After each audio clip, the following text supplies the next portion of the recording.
Namaste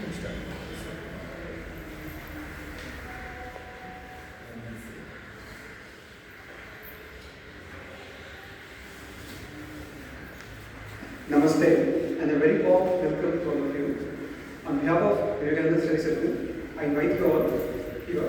Before starting, I would like to ask Devduti and Harishji to invoke the prayer.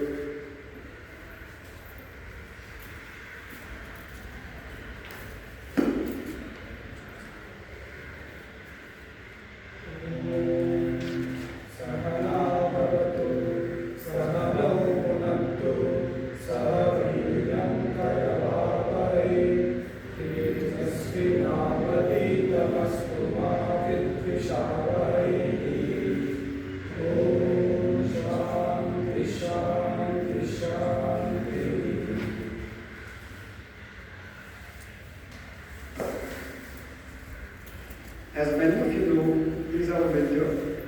So I also want to present one more sutta here. Gurureva gatir guruveva gaje guruneva sarasmin namo gurave nagurav paramam sarasvi guroho matirasti guru mama padi guru.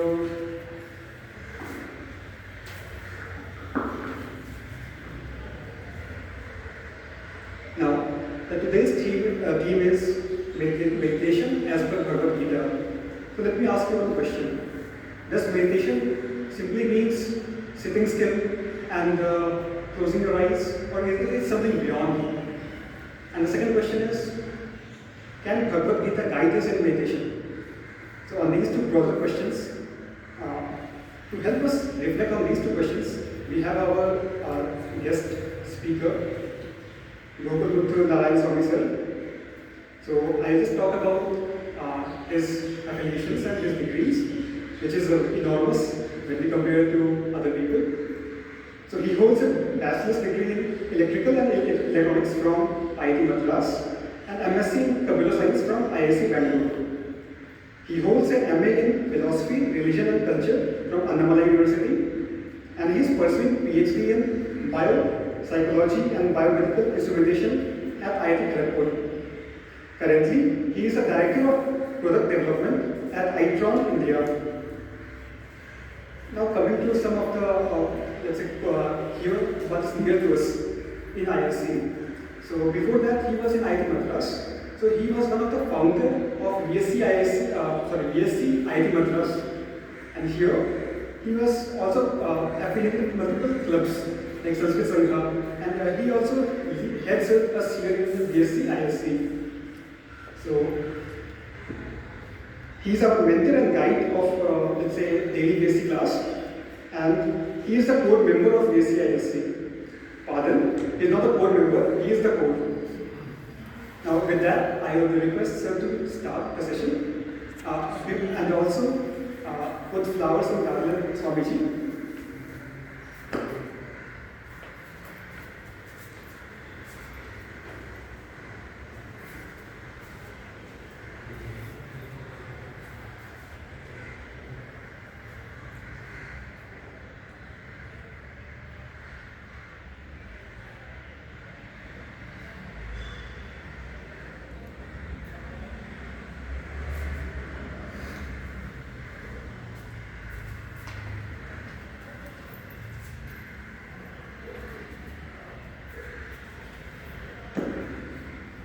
Now I request sir to deliver the talk.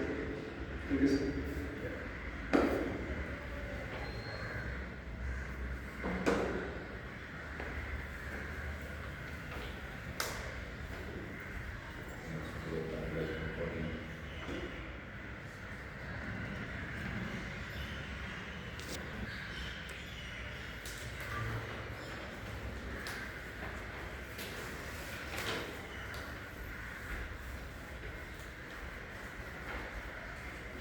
Can you hear me? Yes.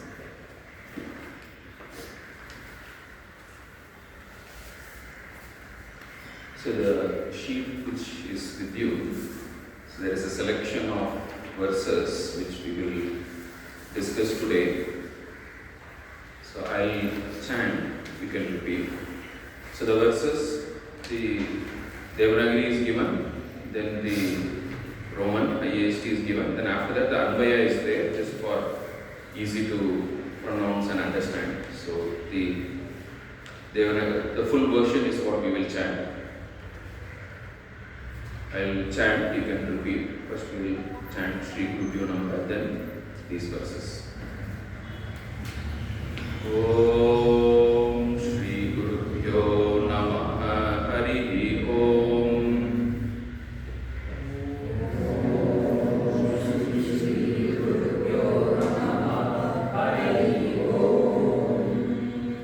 Indriyani Paranyaguhu. Indriyebhyah Param Manaha.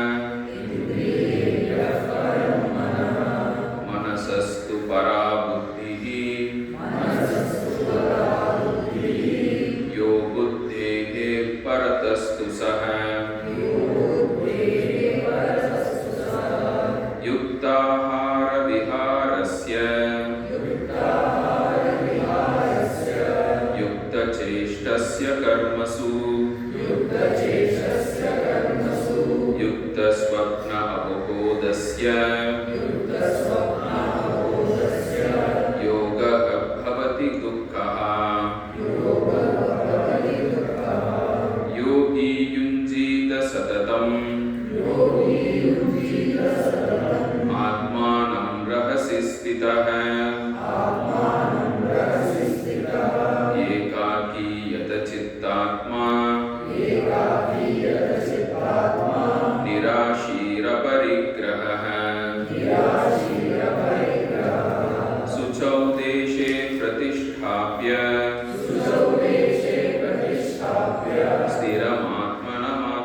Stiramasanamatmanah. Natyutritam Nati Nicham. Chailajina Kushotaram.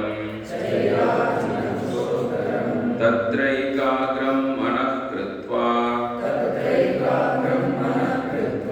Yata Chittendriya Kriyaha. Upavishyasane Yunjyat.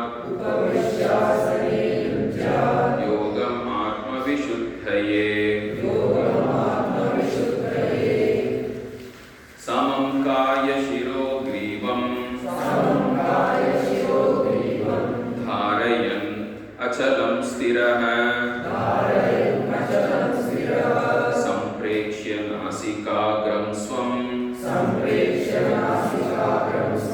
Dishaschanavalokayan.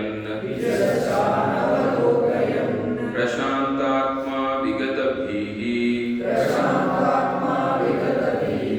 Brahmachari Vrate Stitah. Manas Samyamya Machitto. Yukta Asita Matparaha. Shanai Shanai Ruparamed. Buddhya Dhritigruhitaya. Atma Samstam Manah Kritva. Na Kinchidapi Chintayet. Yato Yato Nischarati. Manas Chanchalamasstiram. Tatastato Niyam Yaitad. Atman Yeva Vasham Nayet. Prashanta Manasam Kyenam. Yoginam Sukhamuttamam.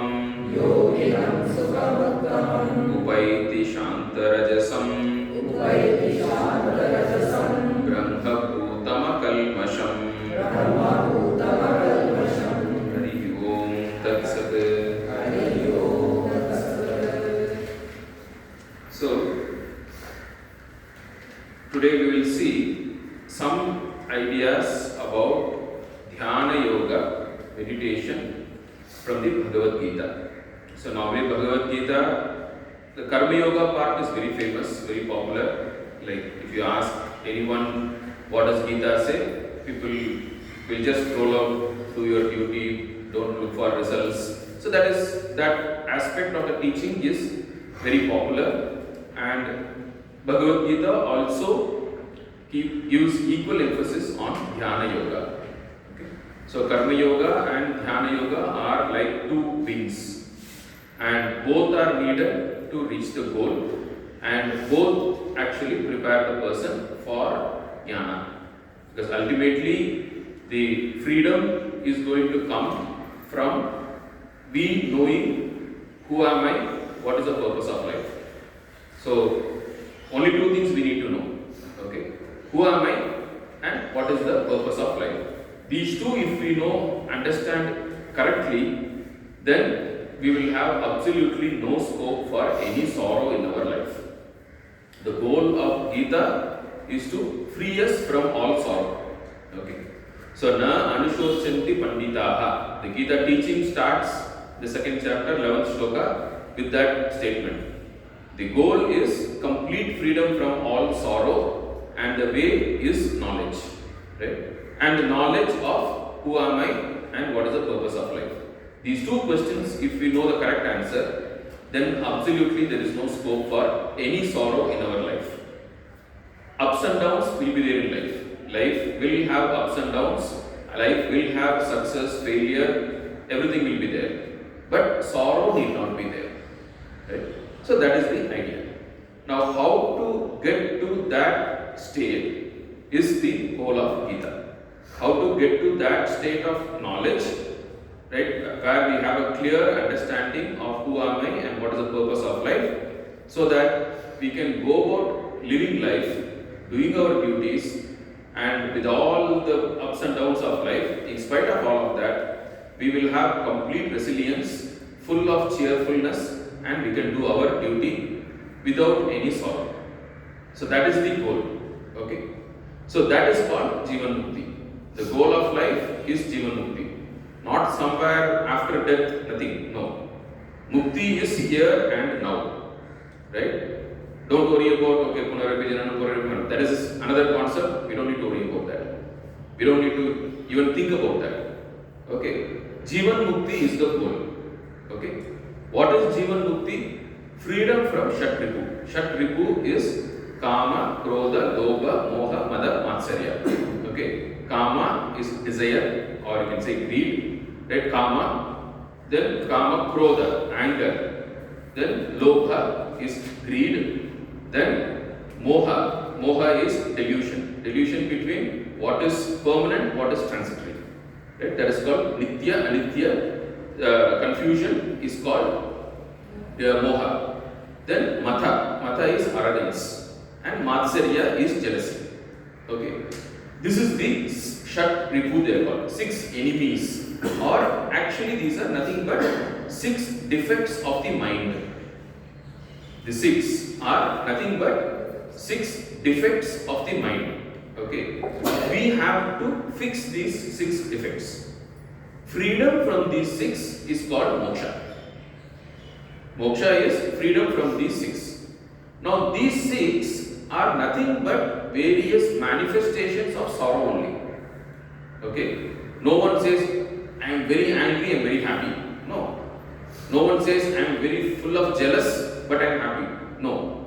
So any of these things are actually different manifestations of one common defect, which is sorrow.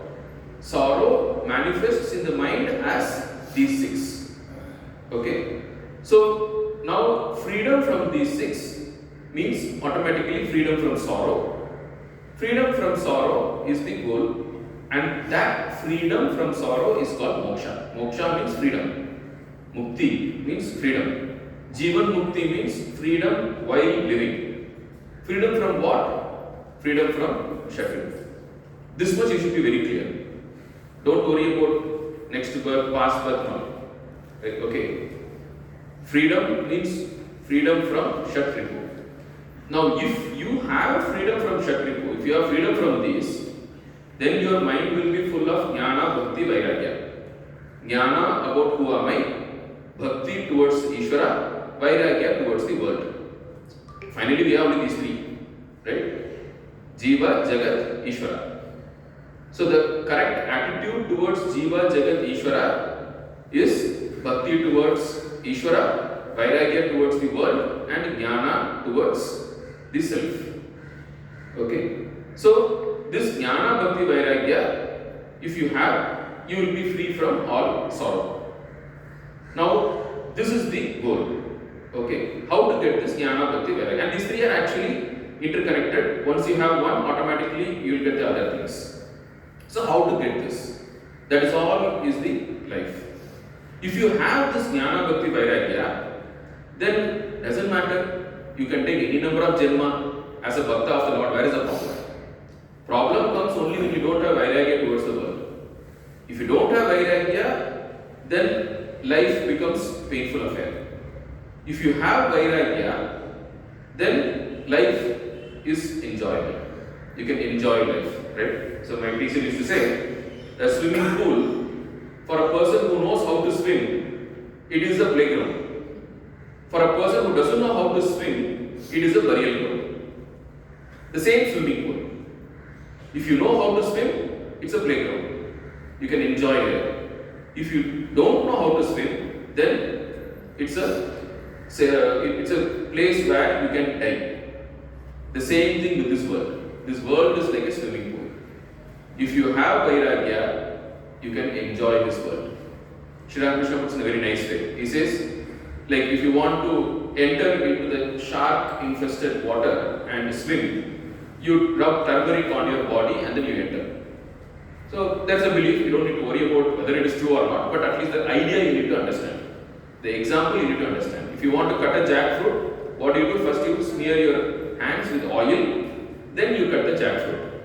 Then that jackfruit, the juice will not stick to your hand, then you can cut the jackfruit, you can enjoy it. That is called vairagya. So if you have vairagya, then you can enjoy this world. If you don't have vairagya, you will suffer in this world. So for a person who has got jnana, bhakti, vairagya, there is no, janma is not a problem.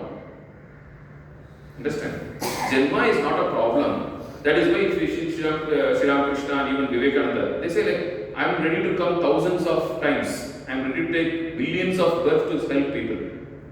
Actually, these people, they don't really bother about coming to this world. Sri Ramakrishna calls them as Ishvara Kotis. Whenever the Lord comes, they also come along with the Lord and they serve the world, they help the Lord in His work and they don't suffer samsara. Samsara means suffering. They don't have any suffering. Why? Because they have jnana, bhakti, vairagya. So the problem is not birth. You have to be very clear. Because if the problem is birth, then the Lord coming again and again also will be a problem for him. Right? He says, no, like, Paritranaya sadhunam vinashaya dushkritam, right? Sambhavami yuge yuge, he says, I'm going to come again and again. Then is he in samsara then? No. Does punarapi jananam, punarapi maranam problem, does it apply to the Lord? No. Why?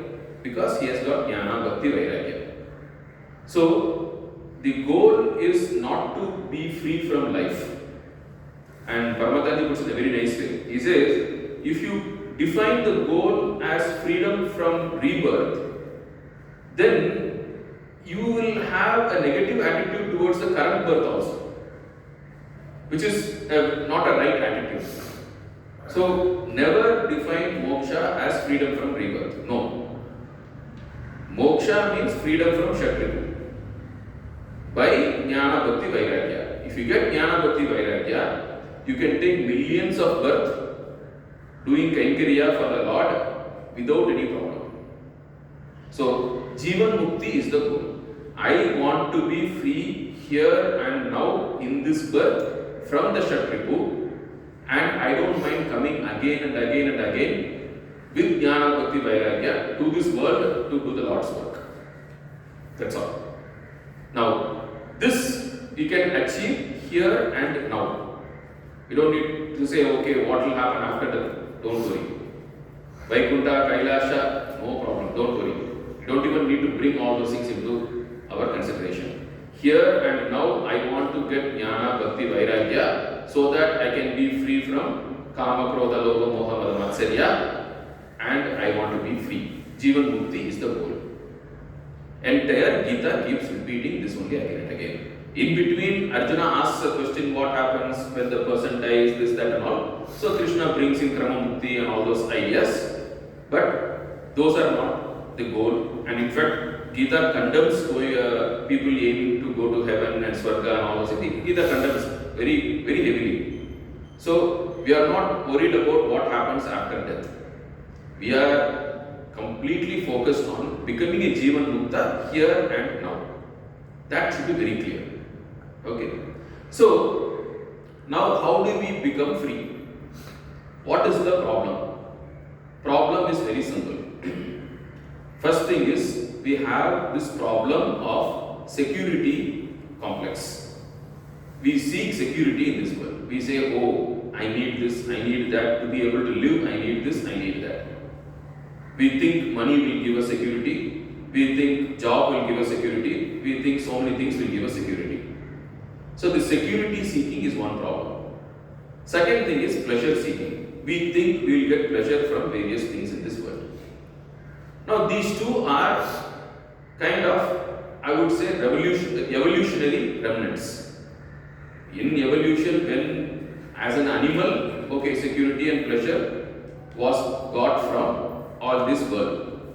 But as human beings, we have outgrown those. We don't depend on this world for security and pleasure. Okay?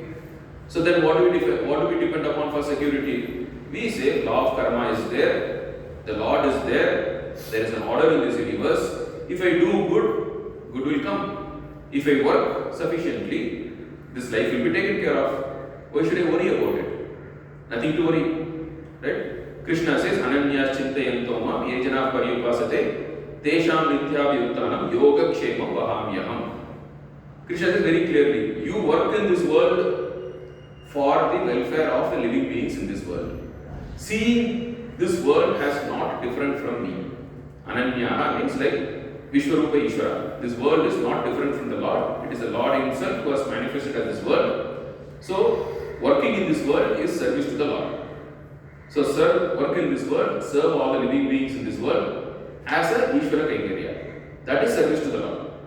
If you do that, then the Lord says, Yoga Kshema Vahamyam. I will take care of your yoga and kshema. Your security, I will take care. You don't need to worry about it. So that is the answer of Gita, of the Vedanta to the security problem. You don't worry about security. Lord will take care of your security. You ensure that you work for the Lord in this world, do service. It might be to your family, it will be to your profession, it will be social service. There is no difference. Right? So there is no difference between sacred work and secular work. No difference. Do everything as service to the Lord. Right? So, etu sarvani karmani mayi sanyasya matparaha, he says. And Paramatanji puts very that he'll say that sir, you have to stress on sir for at least 2-3 seconds. Etu sarvani karmani. You have to cover the entire world. Because there is no exception in this world. Every action is a contribution to the Lord. Right? He is the Bhokta of everything. Right? He is the Bhokta of all actions. Right? Bhoktaram yajna tapasam sarva loka maheshwari says. So he is the beneficiary of all actions. What does it mean? Suppose you are walking on the road and someone stranger is there. He comes and says, hey, are you from this campus? You say yes. He says, see, I am new to this place, which is the way to go to Sarvam complex. And then you tell him, okay, you go straight and then you take right. It is there. Now, who is the beneficiary of this action? He says, the Lord says, I am the beneficiary. Understand? You are helping one stranger. But this is his world. This stranger is not different from his world. He is not outside his world. So, you helping a stranger on the road, the beneficiary is the Lord. Right? So, you go to house and your mother says, can you just go and buy this grocery and come? You go to the shop, you buy the grocery and come and give it to your mother. Who is the beneficiary of this work? The Lord is the beneficiary. Or you are in your office, you are working in your office and then you are doing some work, or in your lab you are doing some research, you are trying to get some results, you are working hard, publishing a paper, everything. Who is the beneficiary of this? The Lord is the beneficiary. Understand? So there is nothing called secular work. Right? Sarvani karmani, he says. So there is nothing called secular work. Why? Because this world is his only. Right? Yatah pravriti bhutani yena sarvamidam tatam swakarmanatam abhyarchya, he says. Right? This entire world has come from the Lord and it is staying in the Lord. The Lord is not different from this world. So, swakarmanatam abhyarchya. Doing your duty is worship of the Lord. Your duty as a student, your duty as a son, your duty as a daughter, your duty as a mother, your duty as a student, as a citizen, all duties, he is the beneficiary. Understood? This is what is Karma Yoga. So Karma Yoga is nothing but this world is not different from the Lord. This world is a manifestation of the Lord. It is Vishwarupa Ishvara, Vishwam Yasya Rupaha Saha Vishwarupaha. This Vishwam is a form of the Lord only. Right? And Swami Vivekananda goes one more step. He says, there is no God other than the sum total of all jivas, he says.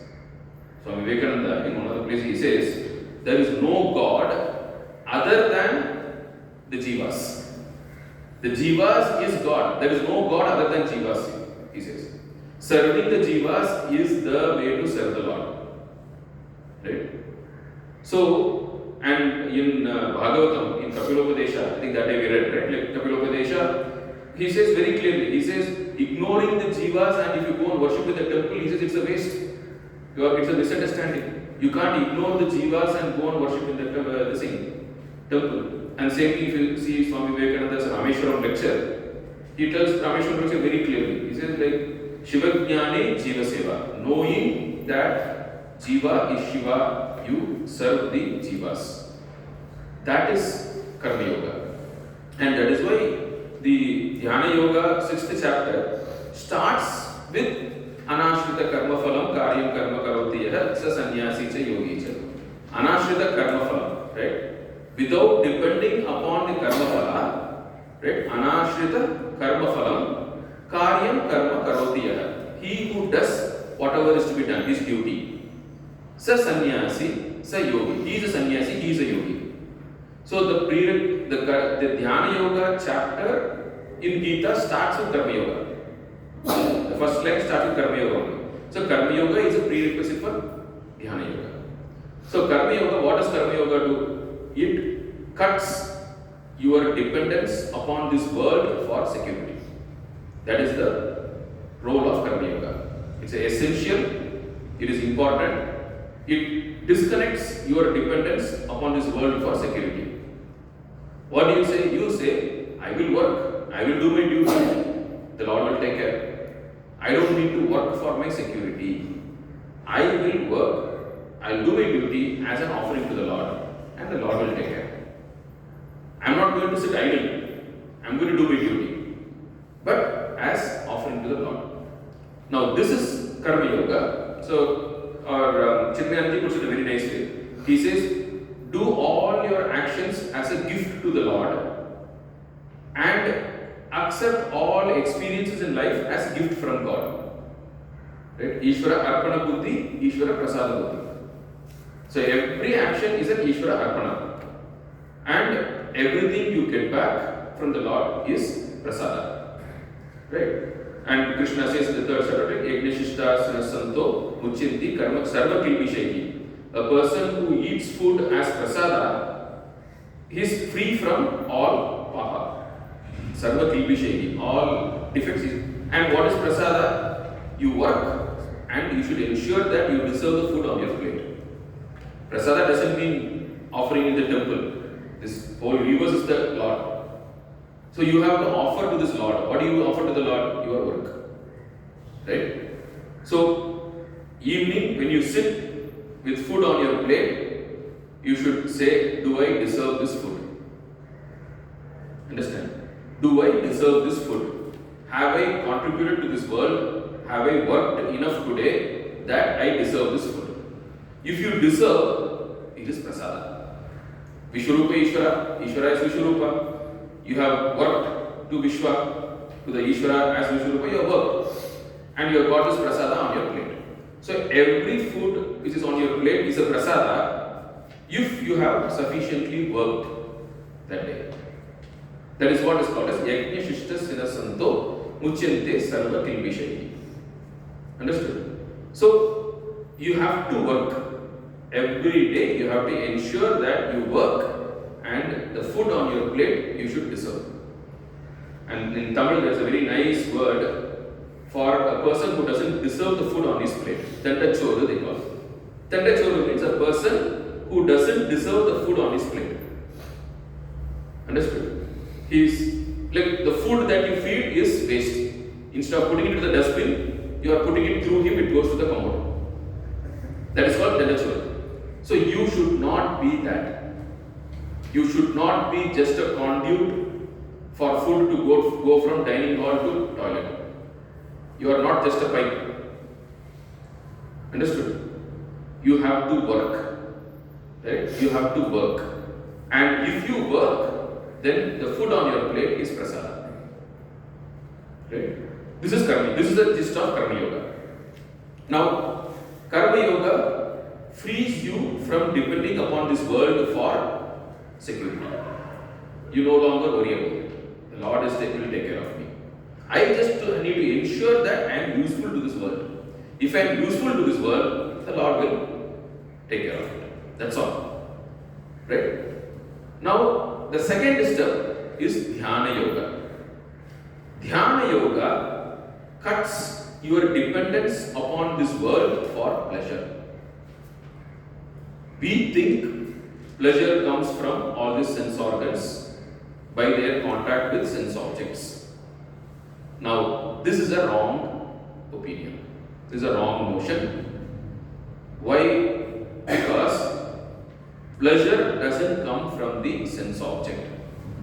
Because if pleasure comes from the sense object, then everyone should get the same pleasure from every sense object, which is not the case. One person likes laddu, one person likes kara, one person likes rasgulla, another person likes gulab jamun. The amount of pleasure each one gets from the same object is different depending upon the people. So which means that object doesn't have that. And also the same sense object, different people eat and they get different amount of pleasure. Also the same person eats, first one you give, it gives one amount of pleasure, second, less pleasure, third, still less, fourth, you will say enough, I don't want. Why? What happened? First one you liked the first rasgulla, the fourth rasgulla, why are you saying no? The same object, same rasgulla, so which means the pleasure doesn't come from that. And even for the same person, different times, the same rasgulla will not give the same pleasure, right? Now, let us say like on the day after Ekadasi, Dwadasi day, like you offer rasgulla to the Lord and you eat it, you like rasgulla, pleasure, pleasure. So much pleasure you get. Understand? The same rasgulla, suppose your father likes it, he is passed away, it is his shraddha, you offer the rasgulla on the shraddha for your father, and you have to take it as a shraddha prasada, as a child of your father, you have to eat it. Now, that rasgulla will not enjoy it all. Right? So, the same rasgulla, right? The same rasgulla, right? Which you have to eat it at a shraddha. You don't, like, it is sweet, but you don't enjoy eating it. You will cry, oh my father likes it. You will cry while eating it. Why? Because pleasure doesn't come from the object. Understand? Now you will say, oh, but who will going for pain? It's a sadism. Are we sadist? No, like see, suppose you trek for Skandagiri, your legs will be paining, but still you will be enjoying the pain. Or you go to a gym, you work out, your muscles will be paining, your heart will be crying. Hey, like, why are you doing so much of cardio? Like, I am suffering. Your heart is crying, your muscles are crying, but you enjoy it. You say, yeah, today I did a very good workout. So pain does not mean sorrow. Pain does not mean sorrow. Pleasure does not mean happiness. So the connection between pleasure and pain and happiness and sorrow is all in the mind. The objects don't have any inherent pleasure or pain. So in Vedanta we have this what is called as a dog-bone philosophy. So there was a dog, and the dog found a bone, a very dry bone. How dry was the bone? It was bone dry. Because for dry, we even the adjective we use itself is bone dry. It was so dry, not an iota of moisture in that bone. A dry bone the dog got, and the dog took it bit the bone broke, the bone pricked its teeth, its gums, blood came, and the dog thought, so tasty bone. Where did the taste come from? Not from the bone, from the dog's own gums. And the dog is very logical. Before biting the bone, I did not get pleasure, I did not taste blood. When I bite the bone, I am getting taste of blood. So the bone comes from the blood comes from the bone. And the harder I bite the bone, the more blood I get. So it is 100% sure that it comes from the bone. Same thing about pleasure. Pleasure does not come from the objects. The more you have desire towards something, the more pleasure it will give. Less desire, less pleasure. Understood? So it doesn't come from there. It comes from within. Now if you go to neuroscience, if you ask a neuroscientist, they will say yes, there is some chemicals in the brain, dopamine is there. When dopamine is secreted in the brain, you feel pleasure. The reward centers are there in the brain. So now you want pleasure, the problem is very simple. Can I generate my dopamine in my brain at will? If I can do that, I don't need to depend on anything in this world. Right? If I can at will generate whatever dopamine which is needed in the brain by myself, then I don't need to depend on this world for pleasure. Can I do that? Yes, you can do that. And meditation. By meditation, that is one of the things which you can do. Your dopamine in your brain is under your control now. If you say, I want to enjoy pleasure, yeah, close your eyes and sit and do some standard set of exercises, you will get pleasure. It's absolutely time-tested procedures are there where you can just generate, you can just get pleasure in your brain. You become independent of this world for any pleasure. You don't need any rasagulla, you don't need any drugs or nothing, no movie, nothing is needed. No social media, nothing is needed for you to get pleasure. If you want pleasure, anytime you want, just close your eyes, do a procedure, you will get pleasure. Possible. Now, so once you know this, then you become independent of this world for pleasure. Right? Then what happens? No one can blackmail you emotionally. No one can say, if you are my friend, drink this. You'll say like, I don't care. Right? That's emotional blackmail. Right? You are my friend? No, you should, for me you do this. You say like, nothing, I don't care. Right? If I want pleasure, I know. I can get my own pleasure. I don't depend on you, I don't depend on anything outside for my pleasure. If I want pleasure, I know how to get my pleasure. I can just close my eyes and I can put myself into a state where none of these local things can match. Now, it gives you the independence. It gives you, like your remote control is now your own hands. Like otherwise, your remote control is someone else's hands. They press one button, you start dancing according to their tunes. That will never happen. You are independent.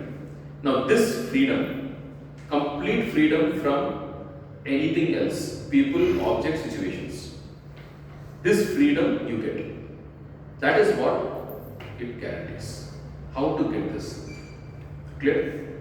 So, there are some notes here. So, we will just go through this. So, what is the definition of meditation? Continuous flow of related thoughts as a purely mental activity. Right? So, meditation, when you say it's a very general word, people use it in so many different ways. But the official definition for meditation is continuous flow of related thoughts as a purely mental activity. Now, if it is not a purely mental activity, It is a preparation for meditation, but it is not meditation. It doesn't classify as meditation. So if you are like doing japa with counting on the mala, that is not meditation. Okay? Or if you are counting on your fingers, or you are doing archana, or you sit, but then you are moving your tongue, you are moving your lips, then that is not under meditation. That is a preparation for meditation, but not meditation as such. Meditation has to be absolutely zero deliberate movement. Right? Then that classifies as meditation. Clear? And it should be a continuous flow of related thoughts. Sajatiya pratyaya pravaha. So that is what is the definition. Yeah. So what is the related thoughts? We'll come to that, right? Fine. So related thoughts mean, like suppose there are various kinds of meditation which we will see, right? Like Leela Dhyana. Like you will remember, for example, in your mind, you say today I am going to meditate upon Ramayana.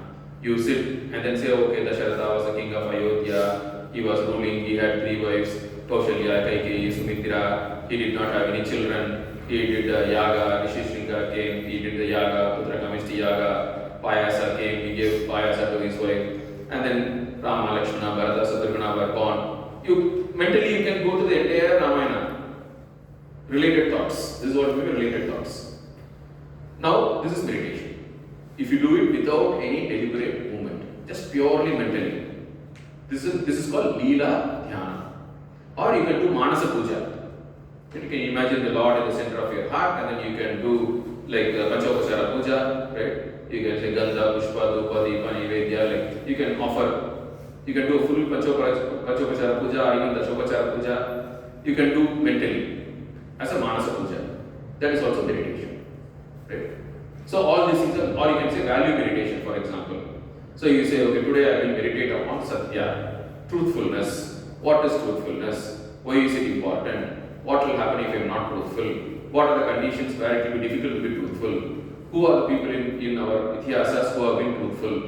You can meditate upon truthfulness, right, as a value. That is called value meditation.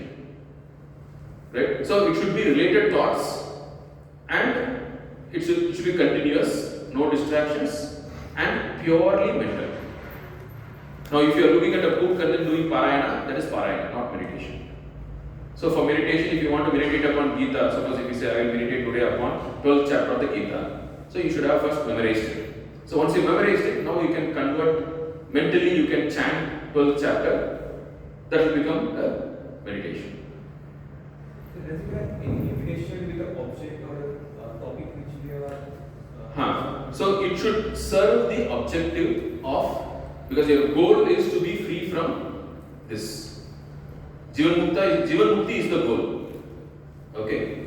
So towards Jivan Mukti, if you can link whatever your topic of meditation, then it is fine.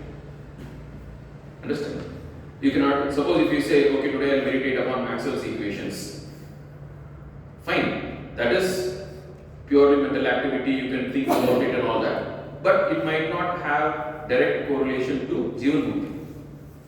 So that is concentration, that is okay. Like that is a good mental thought experiment and all that you can do. But then that will not contribute to Jivan Mukti, so it is not considered as meditation. Right? But all this meditation has some dependence or anchor on the object, right? If our goal is to get rid of. We'll come to that. So that is the next topic. So there are 2 types of meditation. One is called Upasana, the other one is called Nididhyasana.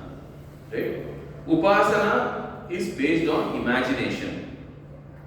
Nididhyasana is enquiry into the truth. So whatever you said, that is Nididhyasana. That is one of the types of meditation.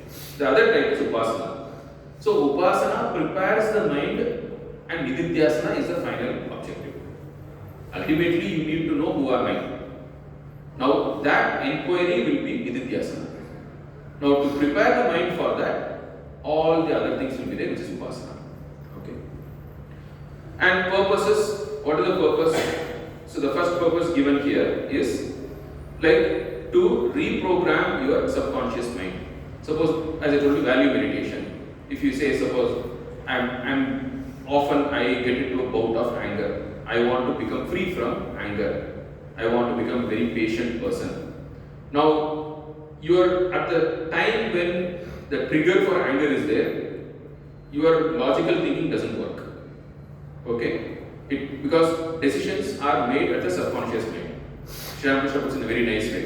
You can teach a parrot to sing Krishna Rama Govinda, Krishna Rama Govinda. But when a cat comes, it will say ki ki ki ki. Because when the situation comes, it is our subconscious mind which actually comes in. So, if we have to change our behavior, we have to reprogram our subconscious mind. Now, how do you reprogram your subconscious mind? So, meditation is a tool for that. Right? Your value meditation is a way to reprogram your subconscious mind. When you do the whole meditation process, your mind gets into a state called alpha state, where the boundary between your voluntary thinking and your subconscious mind, your conscious and subconscious mind, become very thin. So whatever you think in that particular state, you can actually voluntarily think, but that will get deeply embedded in your subconscious mind. So next time when the situation comes, your mind is already reprogrammed, it will run the new program. So meditation is a technique by which you put your mind into that alpha state, and where you are given the freedom to reprogram. That is why when you are sitting for meditation, if your mind is roaming around and thinking about unwanted things, immediately stop your meditation, get up and distract it. Do think about something else. Because if you think about some unwanted thing during your meditation, that will get embedded, and then later you have to spend double the effort to remove it out. Because ultimately you have to remove it. So ensure that when you meditate, you think about things only which you want to get deeply embedded into your subconscious. Only good things you need to think about. Okay? So, meditation has that purpose. And the other one I told you, meditation gives you the first-hand experience that you don't depend upon people, objects or situations for your happiness. You will feel tremendous joy in your meditation. Right? And Krishna says, Buddhi grahyam atigriyam. Right? You get a sukha which is tangible, you can really experience it, but it is atindriyam, it is absolutely non-sensory. So you have that, you get the key to joy, right? It will be Ananda Lahari they call, right? Waves and waves of happiness, you can just generate by your own only. You are given the key, you can generate how much ever dopamine you want, right? So waves and waves of joy, you can just generate by yourself. You don't need to depend on anyone else, anything else, right? Now that becomes possible, and of course that also is a pitfall. So Gaudapada in his Mandukya Karika, like he gives the 4 obstacles to knowledge, because finally meditation is a way for nididhyasana to get knowledge. But then, like 4 obstacles are: one is tamas, you might fall asleep. And second thing is rajas, your mind might be roaming around. And third is kashaya, which is like your subconscious memories will come out, which you have to resolve finally. And the fourth is this rasaswada, like you get stuck because you get so much of pleasure in meditation, but that is not the objective of meditation. That is needed so that you become free from dependence on this world for pleasure, but then you have to go beyond that. That is what. So ultimately, knowledge is the goal. So you will have pleasure. You will be able to just generate pleasure in your mind at will, right? And then meditation helps you to develop a personal relationship with Ishvara, right? By all this Leela, Dhyana, Manasa Puja and all, you can develop deep personal relationship with God. And meditation quietens the mind to that extent that if you look in, the knowledge will dawn from within by itself. Gita says, the 10th chapter, Krishna says, it will shine forth from within, he says. Like if you deeply, when you get into meditation, the Lord himself will teach you, who am I, what is the purpose of the world. The Lord himself will become the inner guru, and he will make you understand all these things very easily. So meditation gives you that clarity. Right? So that is another purpose of meditation. So these are the 4 purposes of meditation. And now you may say, oh, what about Siddhis? Patanjali Yoga Sutra talks about so many, full Vibhuti Pada is there. Gita does not talk about anything. Right? Gita has got the description of the Jnani, description of the Jivan Mukta. Like Sita Prajna Lakshana comes in the 2nd chapter, 14th chapter, like Gunatita Lakshana comes, then 13th chapter, the Jnani Lakshana comes, and so many, and then 12th chapter, Parabhakta Lakshana comes. So many places, and Asuri Sampat in 16th chapter. So many places he describes the qualities of a Jnani, qualities of the person who has reached the goal. Right? The person, the Jivan Mukta who has reached the goal. Krishna gives descriptions of that person in so many chapters with so many shlokas he gives. And how many places has he mentioned about, reading others' mind, levitating, astral travel, hearing what is happening, knowing what is happening in the past, knowing what will happen in the future, knowing what is my mother doing now? Nothing, zero.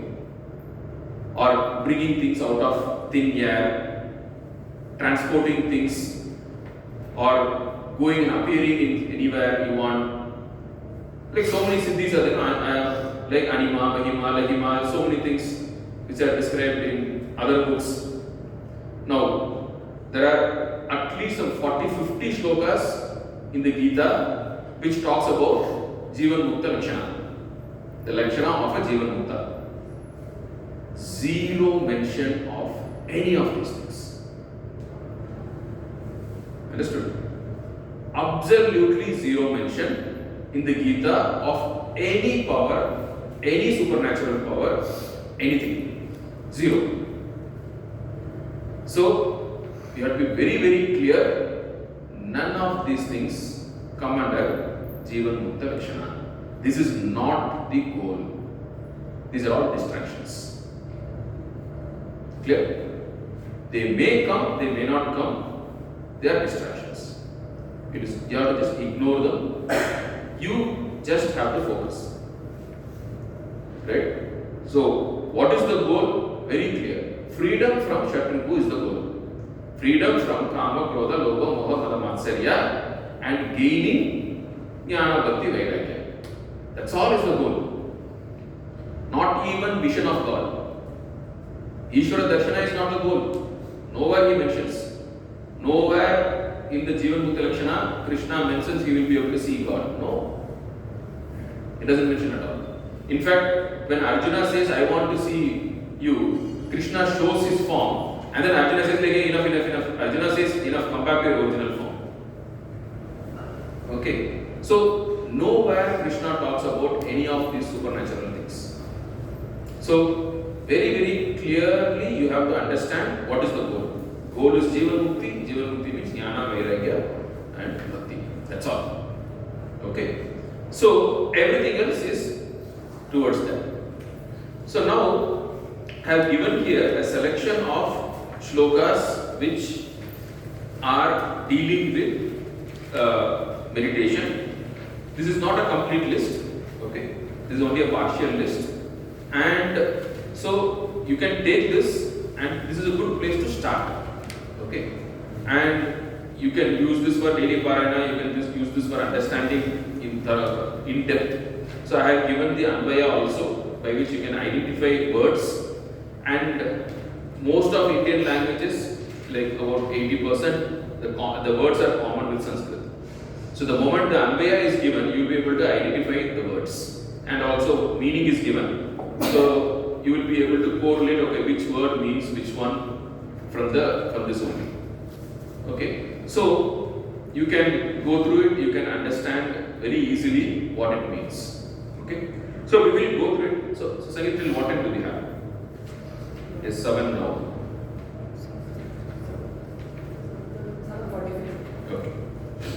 So the first, so this one I have kind of ordered it so that it becomes a logical sequence. Of course, most of it is already the same order in the Gita only, because Gita itself. But only thing is, Gita is an extempore one. So Krishna will take up one topic, he will give logically, he will be explaining, and then suddenly Krishna would say, oh, I didn't mention that. So then he will do a diversion, he will mention something, then he will come back to the flow, or Arjuna will interrupt Krishna with a question, then he will go and answer that question, then he will come back to the flow. So like that, because it's an extempore dialogue conversation, it has like for example, the entire 8th chapter is a diversion. Like it is not in the flow. Like so, even in 4th chapter also, Arjuna asks one question: how come you told Vivaswan? How come you are saying you taught him? Then Krishna takes one diversion. He answers Arjuna's question. Then he comes back to the flow. So like that, you can find like diversions and coming back, those kind of things. So like because it is external, right? So most of the places it will be a logical sequence, but there will be places where the flow gets broken. So we need to kind of put it together. And even in the 6th chapter also, he starts with something, then suddenly he will, if he says he thinks he has forgotten something, then he again goes back. So that way you have to do some rearrangement so that the flow becomes proper. Anyway, so let us. I have picked up some shlokas. So the first thing you need to understand is the Panchakosha Viveka, right? When you say human being, we have 5 layers. Annamaya Kosha, this physical body, right? Then Pranamaya Kosha, the life in this body. Then Manomaya Kosha, the emotions, likes and dislikes. Then Buddhimaya Kosha, the concept of right and wrong, that is Buddhimaya Kosha. Then Anandamaya Kosha, where everything is stored, right? So all your karma, samskara, everything is stored in Anandamaya Kosha. Now this is at the individual level. Beyond this, as pure consciousness. So 5 koshas and beyond the 5 koshas. Now this is the hierarchy you have. Okay. So this physical body is whatever is common between a living body and dead body is Annamaya Kosha. What is extra in a living body, that is Pranamaya Kosha. Your digestive system, your breathing, blood circulation, your temperature, homeostasis, all this, your health, allergy, everything comes under Pranamaya Kosha. The physiological part, which the doctors usually treat. Okay. Then comes your likes and dislikes. What do you like? Which book you like? Do you like khara? Do you like sweet? Do you like to go to forests? Do you like to go to beaches? What hobbies you like? You know, all those things. Your likes and dislikes, everything comes under Manomaya Kosha. Then Vijnanamaya Kosha is your ideologies, your belief system, right? Whatever Yuval Noah Harari talks about in the book, no, like Sapiens, belief systems, ideologies, right? What do you believe in? Why do you think what is right? What is wrong, right? So what do you believe in? That is your Vijnanamaya Kosha. Why do you think this is right? Why do you think this is wrong? Right? What is duty? What is morality? All those things are under the Vijnanamaya Kosha. Then the Karana Sharira or Anandamaya Kosha, that is just a storage. Everything gets stored there even when you are sleeping. When you wake up, again it will be loaded from there and into your Manomaya Kosha and Vijnanamaya Kosha, and then you start functioning. So the storage is in the Karana Sharira or Anandamaya Kosha. Now these are the 5, and your real Jivatva as an individual, you are that storage. Right? So the very nicely, simple example you can understand is like this. Suppose you are working on a paper, you have typed it in, you have got your Word document, everything, and you are carrying it in your pen drive, you have it, and then you go to visit your friend, and then you have it, your friend asks, hey, what are you working on? And then you tell him, this is what I'm working on. And then he asks some questions, how about this, how about that, how are you going to do this, how are you going to do that, what happens if it is like this?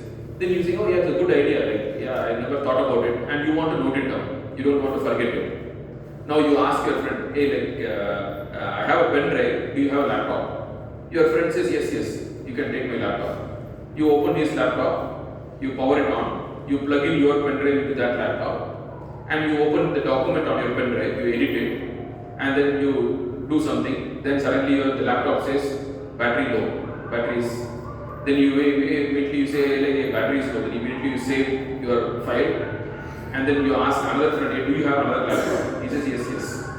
Then you shut down this laptop, plug out your pen drive, plug it into your another laptop, power it on, continue editing there, then save it there, take your pen drive, put it in your pocket, and return the laptop. So now this pen drive is your Karana Sharira, Anandamaya Kosha, where all the storage is there. And the physical laptop is the Sthula Sharira, your body, right? And the mind, whatever runs in that, is the Sukshma Sharira, the operating system, the software, everything. So what do? You cannot edit directly without a laptop. In a pen drive, you cannot edit it. So what do? You borrow a laptop, right? And then you plug in your pen drive, and then you edit it. And then once that work is done, you shut it down, take the pen drive out. That is exactly what you do life after life. You get on body, work on your samskaras, you try to become a better person. And then when the body is no longer useful for you, save everything, pull it out, go to the next laptop. That's all. So this which you keep carrying, that is what is you. Right? That is a karma sharira. That is a jiva, it is called. And this is called sharira.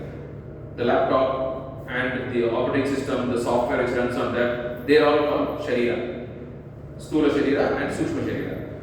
But the jiva is the karma sharira. The jivatva is the storage. That is the real you. So ultimate goal is what? To improve your file on the pen drive. Doesn't matter what laptop it is. Doesn't matter whether it is a Mac or whether it is a Windows or whether it is a old one, new one, doesn't matter. Right? What you want is the pen drive, that file, you want to make it better. That's all. So that is the goal. Life after life, make sure that you keep improving your file and keep carrying. Finally, you publish it and get your PhD. Gokulmuthu. Right? So that is the goal. For that, all these things are means. Right? So what does it say? It says, Indriyani parani ahuhu indriyebhyah param manaha manasastu para buddhihi yaha buddhehe varatastu saha. Okay. So, Indriyani Parani Ahuhu.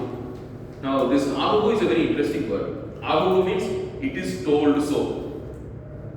Which means Krishna says, this is not my knowledge, this is what I learned from my Guru. It is not Santa Sahitya. Like it is not, because in our tradition, if someone says, I have come up with a brilliant new theory, we are asking, okay, using your theory, can you explain the Prasthanatraya? We have Gita, Brahma Sutra, Upanishads. Using your theory, can you coherently explain all these three scriptures? If you say yes, you can, then we accept your theory. If you say no, partially it can answer, but there are some shlokas in the Upanishads, some mantras in the Upanishads, some shlokas in the Gita which this theory cannot explain. Then we say, okay, you go and improve your theory and come, then we will talk. Unless your theory can completely explain all the 10 major Upanishads, all the mantras in that, and all the 555 sutras in Brahma Sutra, and all the 700 shlokas in the Gita. If your new theory can explain with proper logic all these, then your theory can be considered as a possibility we can discuss.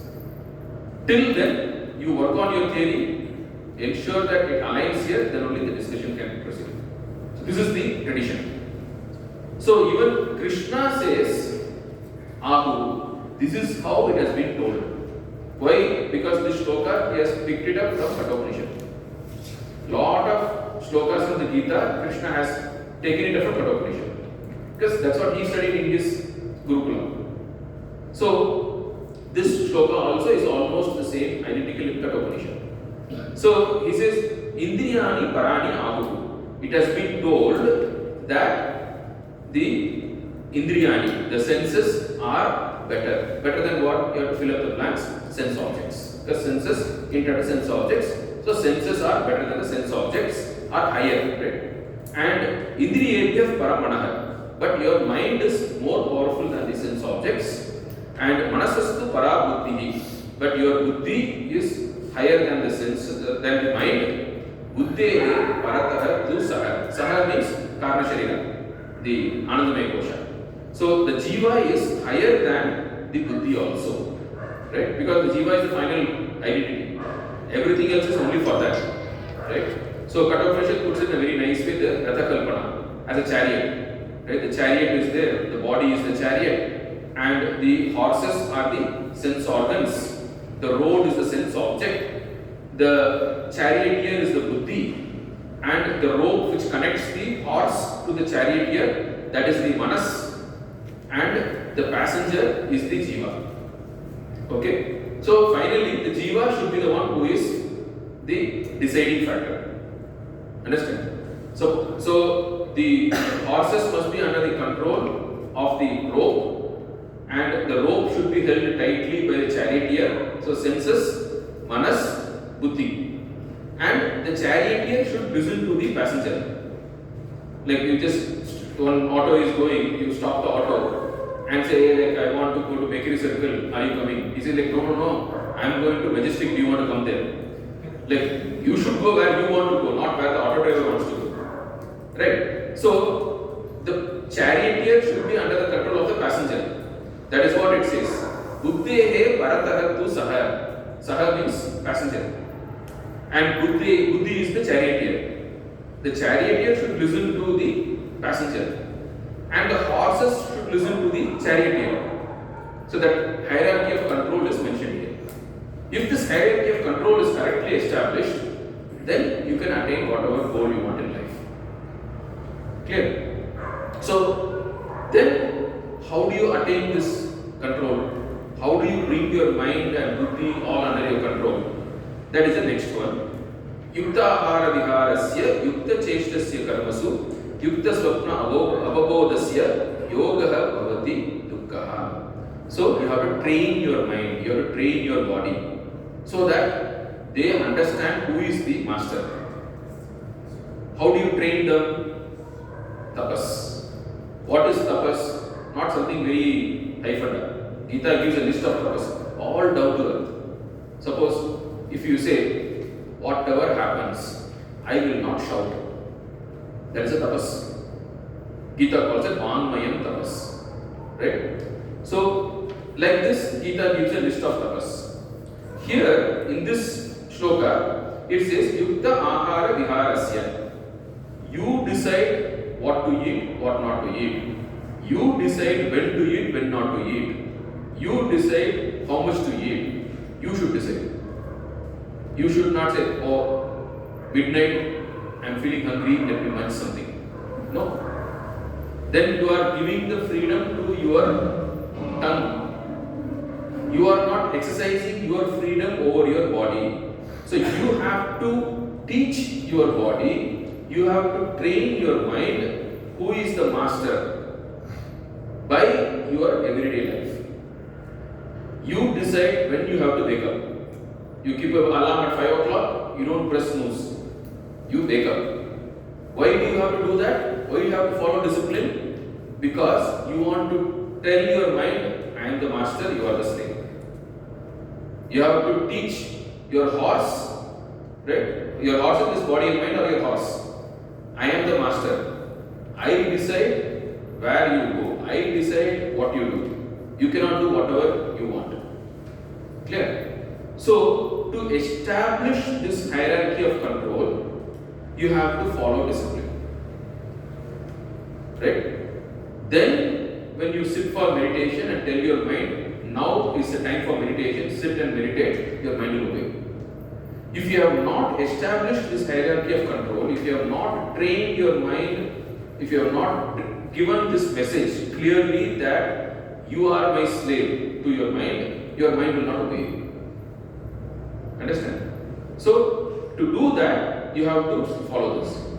Right? So, he says, Yukta ahara viharasya, Yukta cheshtasya karmasu. Right? So, how much of work you need to do, how much of relaxing, when is the time for work, when is the time for entertainment, when is the time for lunch, when is the time for dinner, what time to wake up, what time to go to sleep, everything you decide first. Don't lead a arbitrary life. You put a timetable, put a schedule, and tell your mind, tell your body, this is the timetable you are going to follow. Your body will say, like, no, I am hungry, I feel sleepy. You say, like, nothing doing, follow this. This is the timetable. Right? So you establish your control over your body and mind by following this discipline. And suppose if you say, oh, this horse is not obeying me, let me cut the horse leg. That is not the solution. Right? Weakening the horse is not a solution. Because the weak horse will not be able to take you to your destination. Your goal is not just to have a horse under your control. Your goal is to use this horse and reach your destination. So you should not weaken the horse. You have to strengthen the horse. But you should have a horse under your control. So in the name of tapasya, you should not weaken your body. You have to strengthen your body. Right? So Krishna, there's another shloka in the 17th chapter, he says, you should not torture your body in the name of tapasya. Because ultimately your body will not be useful then. So you have to have control, but then you have to make it stronger also. So that is important. Right? So all the tapasya which is prescribed in the Gita is for the mind, but through the body. Saying that I will wake up at 5 o'clock, is that tapasya for the body or for the mind? For the body. The body has to wake up. But then you are training your mind. You should not weaken the body, but you should strengthen the body, you should strengthen the mind, but you should establish the hierarchy of control.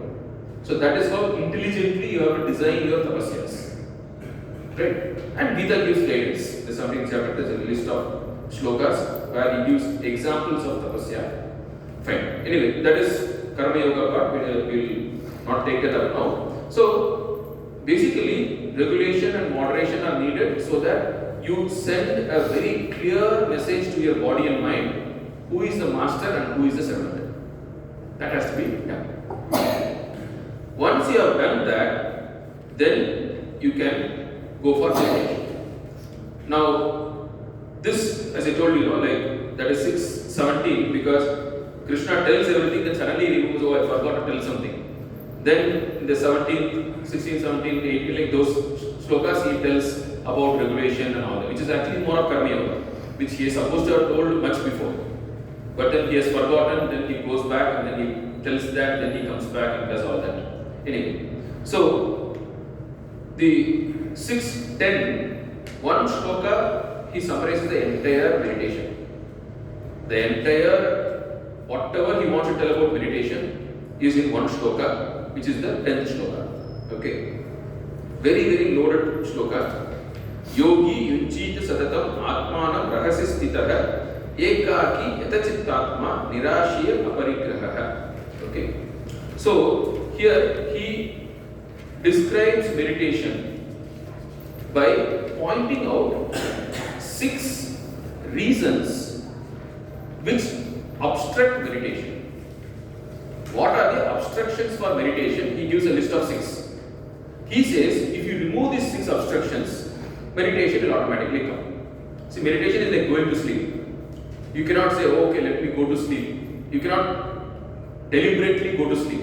What do? You say, okay, let me lie down. Right? Let me stop all activity. Let me close my door and window so that there is no sound. You cut the sound. Let me switch off the light. No light.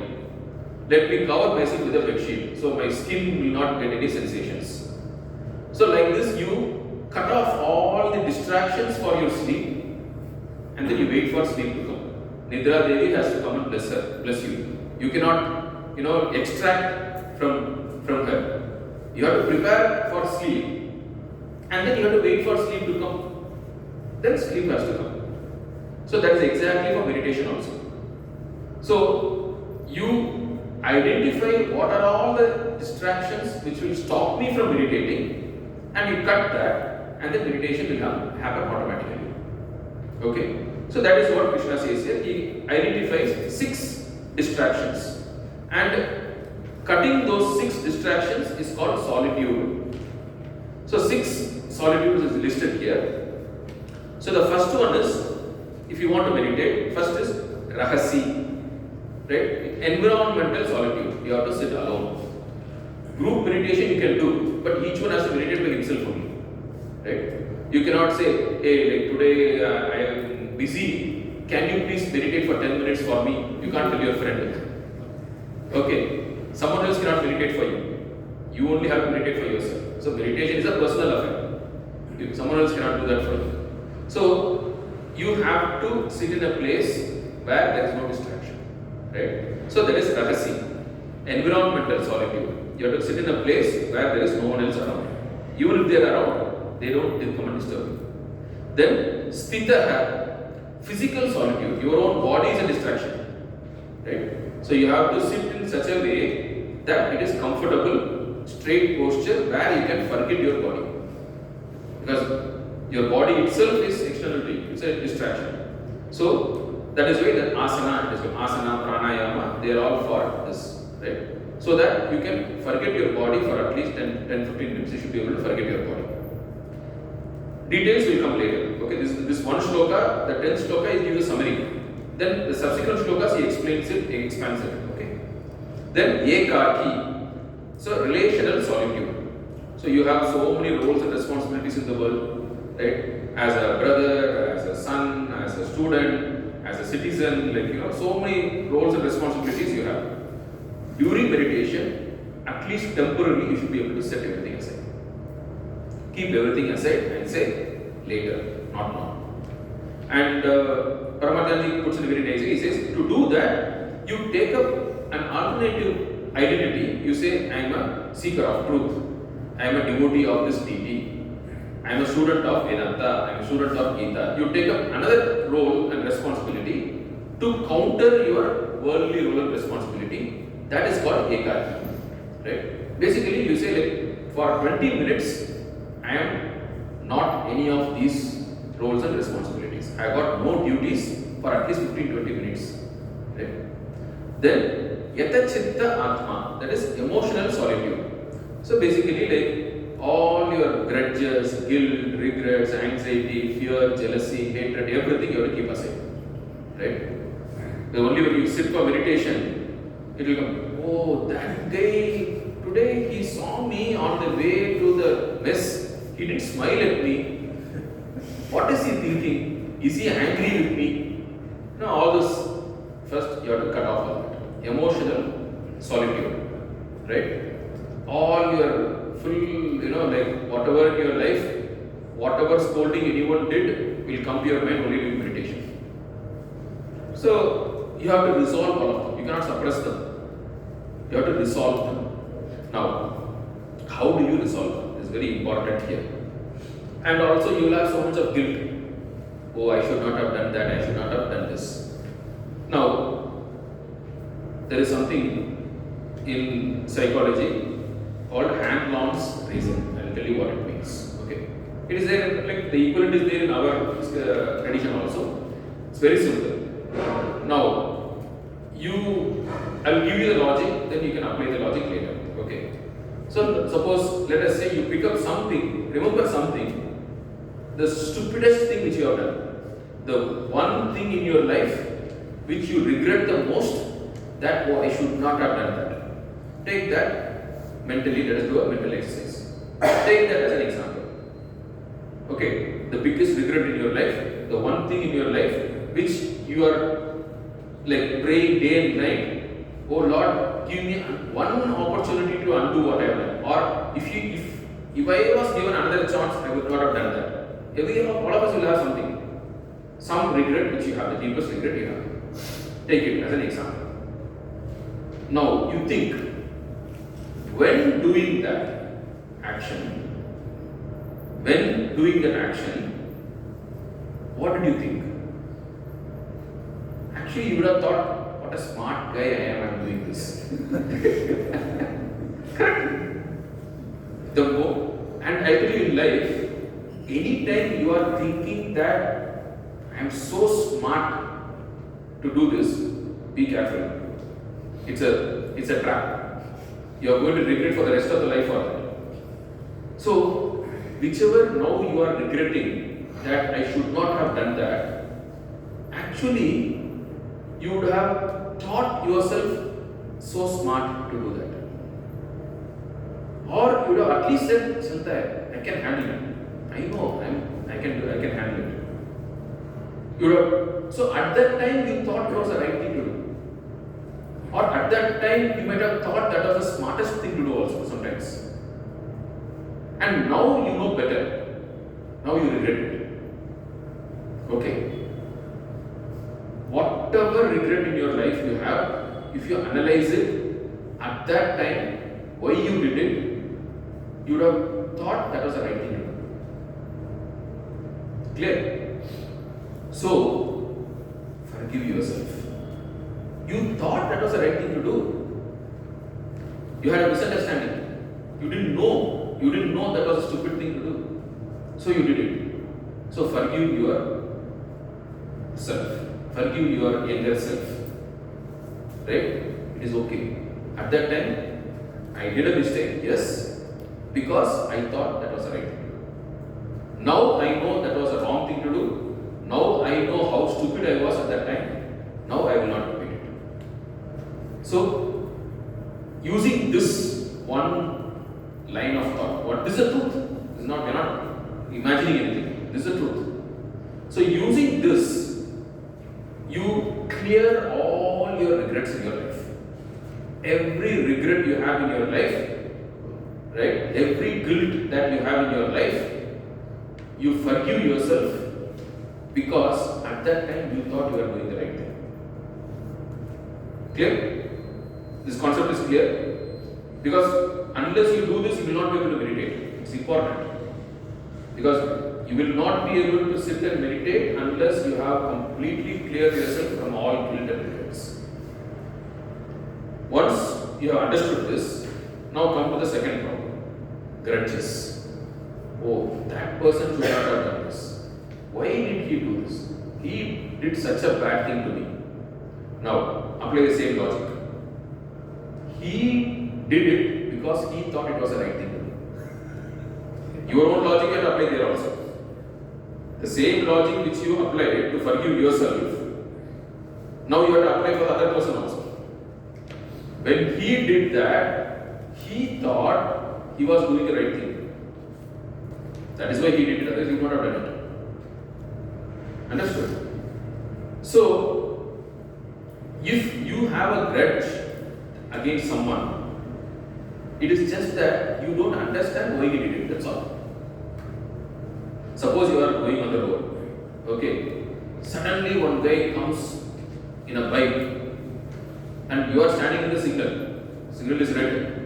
He comes from behind you and he rushes, cuts the signal, goes. What do you think? Stupid guy. Right? Or you say, this guy is violating a signal. Then you might even curse him. These guys will get to know only when they meet some accident. You know, like you might have all kinds of thoughts. But how do you know? Maybe this guy got a phone call from his mother at home saying, hey, I have got a heart attack, please come immediately. So he is rushing. You don't know. How can you judge without knowing? Maybe if you are in his position, you would have done, you have gone still faster. Right? Understand? If you were in this situation, maybe you would have done still worse things. You don't know. You don't know the situation. So don't judge. So similarly, even all your grudges, why did this person did this, why did this person did this, why did he tell this, why did he tell that, everything has got only one simple answer. He thought that was the right thing to do at that time. That's all. Simple. Understand? It applies to everyone. So if you have a grudge, and if that person is still alive, you can just go and ask him, hey, you did this, tell me, why do you think that was right? You ask him, he will give you an explanation. He said like, you are doing this. Like, hey, I was standing in front of you, like you pushed me. Why did you push me? Then he will tell you there was a scorpion there, you didn't see it. I pushed you because the scorpion was about to bite you. You don't know about the scorpion, you don't know it. You only remember, oh, this guy pushed me. You didn't talk to him, you didn't ask him why. So you think this guy gave me a takka. You think, oh, he pushed me. I almost fell. If you go and ask him, he will tell you why he pushed you. Then you will be thankful to him actually. So most of the things which we have grudges, we hate people, we see this, actually there's a good reason for it. We don't have the patience to go and talk to the person, ask the person why, what is your logic, what is the reason. And we keep carrying such grudges with us.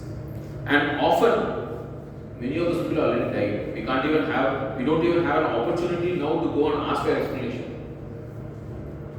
Understood? So, forgive everyone. Forgive everyone because the truth is that person did that because he thought that was the right thing to do. I don't know why. But he knows why. But I cannot ask him. So I have to give the benefit of doubt to that person and I will have to tell him. I don't know why, but I believe you did the right thing. So forgive. Actually, you are not forgiving. You are actually you don't know the reason, so you are saying, okay, I don't know the reason. That's all. Only if he did a mistake, you have to forgive him. Actually, he has not done a mistake. You think he has done a mistake because you don't know the reason. So forgive everyone. Remove all grudges from your mind. Using this one tool, you have to resolve all your guilt, all your regrets, all your grudges against yourself and against everyone. If you don't do this, you will not be able to meditate. When you meditate, this will come in your mind. Because when you meditate, you go deep into your subconscious, so all these things will come out. It's called Kashaya. Now, this you can resolve only by applying your mind intelligently and clear everyone. So, ultimately, you should not have any regret, no grudge against yourself or against anyone. That clean mind is needed for meditation. That is what is called as Yata Chitta Atma. And another thing you can do is, everything happens by the will of the Lord. So, whatever happened in my life and whatever is going to happen in my life, everything is by His will only. So, I will be at peace. He knows how to run this world. He doesn't need my advice. He can handle it. And so, have faith in the Lord and you can, in one shot, resolve all your anxiety, fear, regret. Because everything has come by His wish only. Like you say, oh Lord, such a thing happened. He only signed the check. Unless His will, it will not come to you. The very fact that it has happened means it has come through Him. Like He thinks that's the right thing for you. That is why He has signed it. That is why it has come in your life. So everything that has happened in your life is by His will. And everything that is going to happen in your life is also by His will only. So where is the anxiety? Right? Why should I worry? That's what Krishna says. Bhoktaram yajnatapasam sarvaloka maheshwaram sukrudam sarvabhutanam jnatva mam shanti prachati. He says I am the well-wisher of everyone in this world. So I am your greatest well-wisher. Right? The Lord is your greatest well-wisher. And He is omniscient and omnipotent. He says, Bhoktaram yajnatapasam sarvaloka maheshwaram. He says, I am the supreme controller of this entire universe. And I am your well-wisher. Now when you put these two together, then jnatva mam shanti prachati. So if you know this, then you have peace of mind.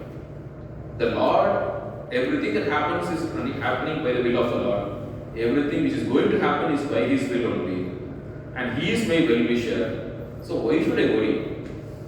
So now where does the problem come? Problem comes because He is your well-wisher, no? But His well-wishing is for your spiritual development, not material development. He is your well-wisher, but His well-wishing is for you to become a Jivanmukta. For your spiritual development, He is a well-wisher. So if there is a material success which will go against your spiritual development, he will remove that material success. Right? If for your spiritual development, if a failure is needed, that failure he will give to you in your life. You will think, oh, there's a failure in my life. But he knows that that failure is important for your spiritual development. So he will give it to you. So whenever you have a problem in life, you have to ask yourself, what lesson does the Lord want me to learn from this? What lesson does the Lord want me to learn from this? Try to ask that question. Then, if you understand that, you will know, yes, the best thing has happened to me. Because he is your well-wisher. Only what is good for your spiritual development will come to you in your life. And everything that has come to your life is through him only. So you don't need to go and complain to him. He knows it. He only sent it to you.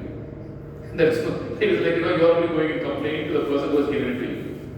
So you can only ask him, oh Lord, I am not able to understand why this is happening to me. Please tell me what I should learn. Tell me why it is happening to me.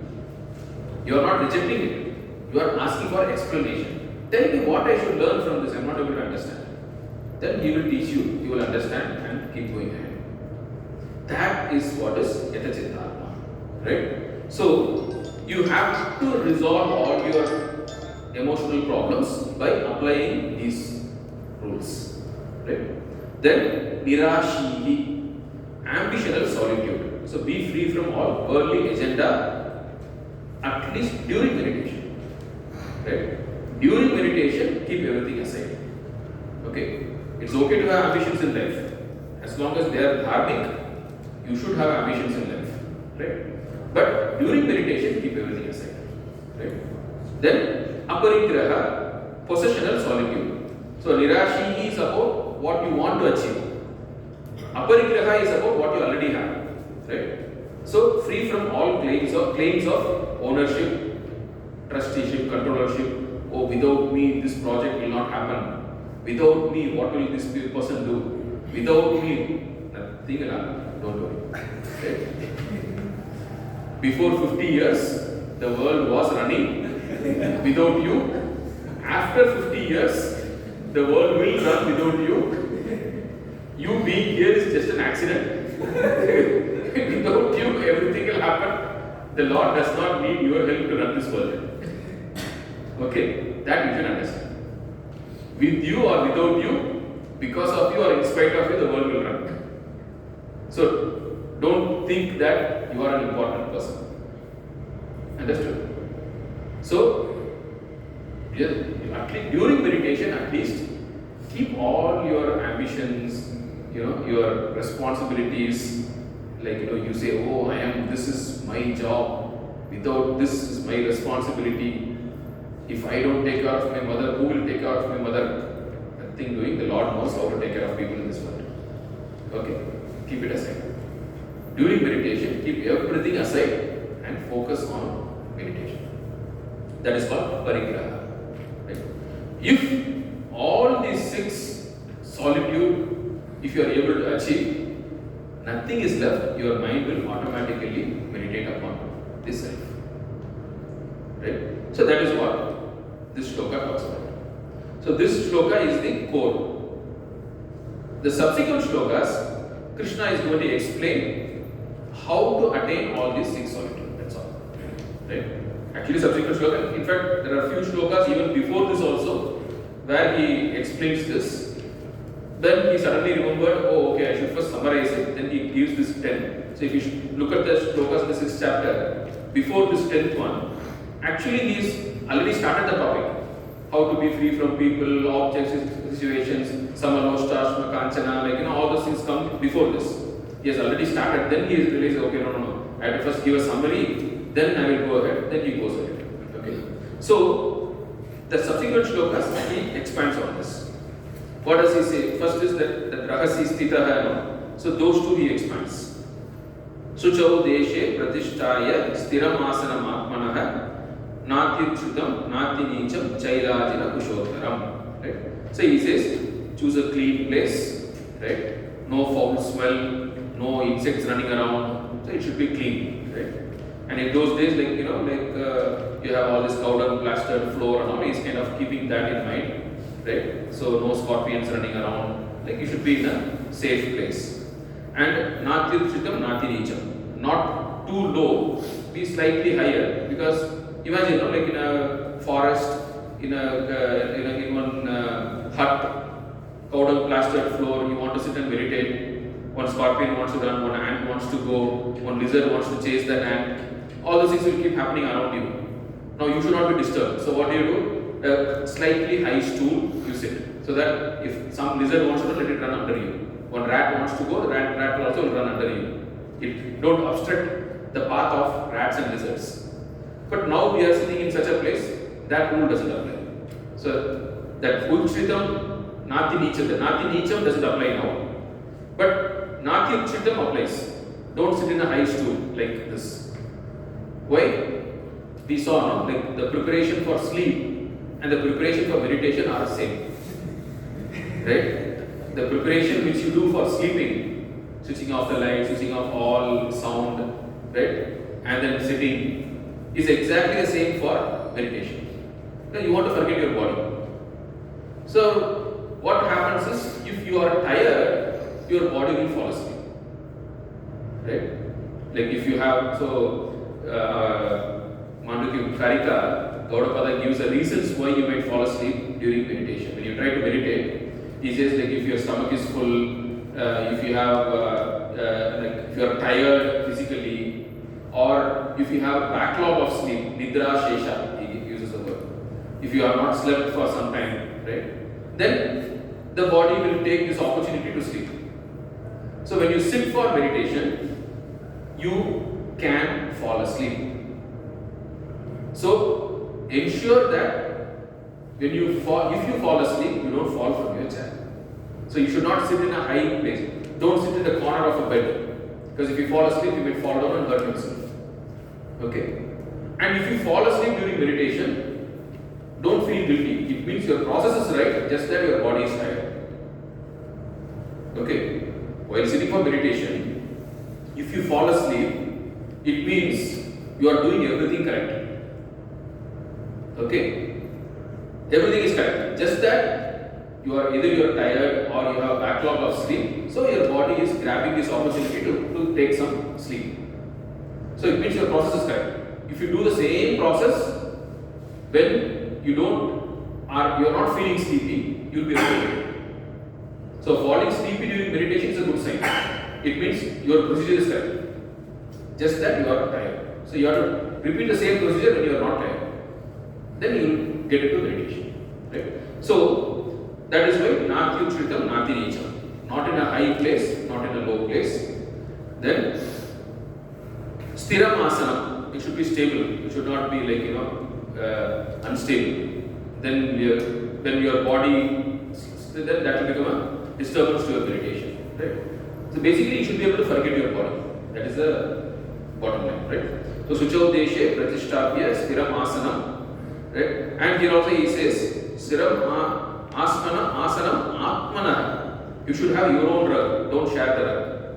Because as you keep sitting on your meditation rug, like it will kind of adjust to your body shape. So if someone else sits, then the shape will not fit, so that itself will become a disturbance for the meditation. So it is better to have your own meditation rug. Atmanaha, he says. He says don't share your meditation rug. Right? You don't need to go for any esoteric meaning, it is a simple meaning. It will automatically adjust to your physical body shape. So have your own rug. And why rug? Like it should be a thermal insulator. Right? The meditation rug should be a thermal insulator. So that like the cold doesn't come from the floor.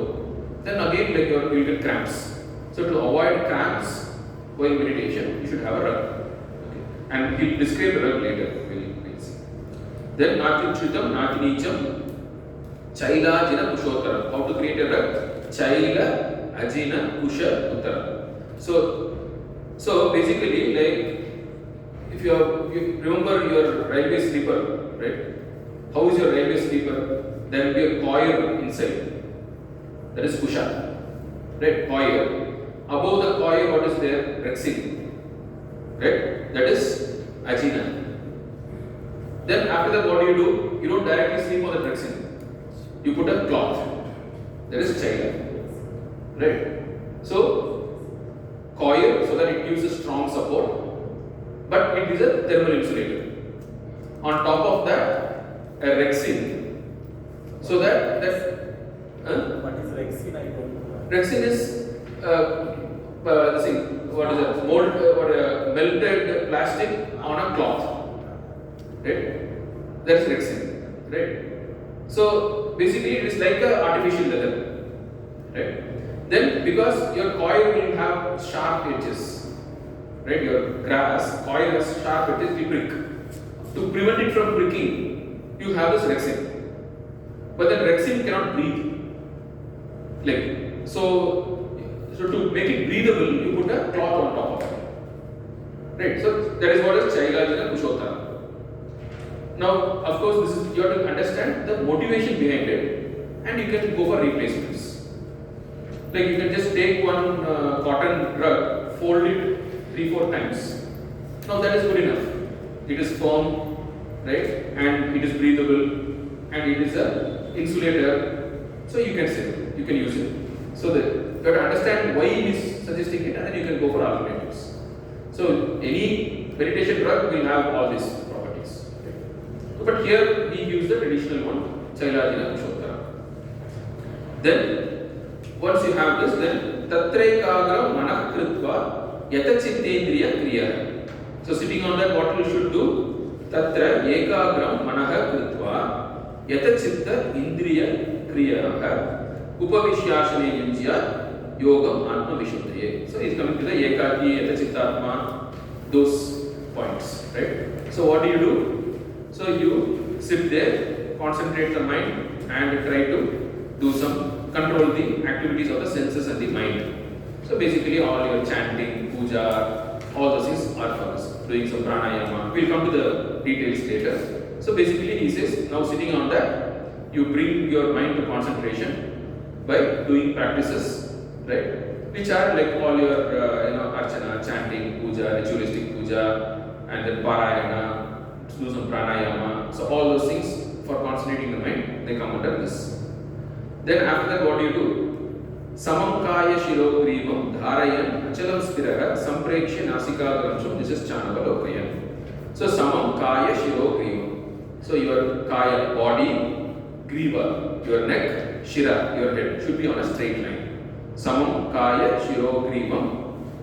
So that they should be relaxed, but it is stable, so that you can forget. The objective is to, you should remember the objective always. Forgetting the body is the objective. So as long as if there is any, you are not relaxed, your body, you cannot forget the body. Because you have to hold on to the position so that you will not fall. Then you cannot forget the body. So you have to be in a stable position, broad base, right? Straight, so that you can forget the body.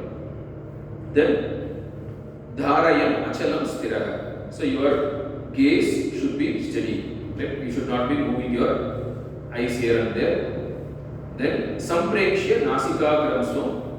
This is Chanava Lokayam. So the gaze, there are different kinds of meditations for which different gazes are. So now you close your eyes, fine. Now within your closed eyes, where should I look? Eyes are closed.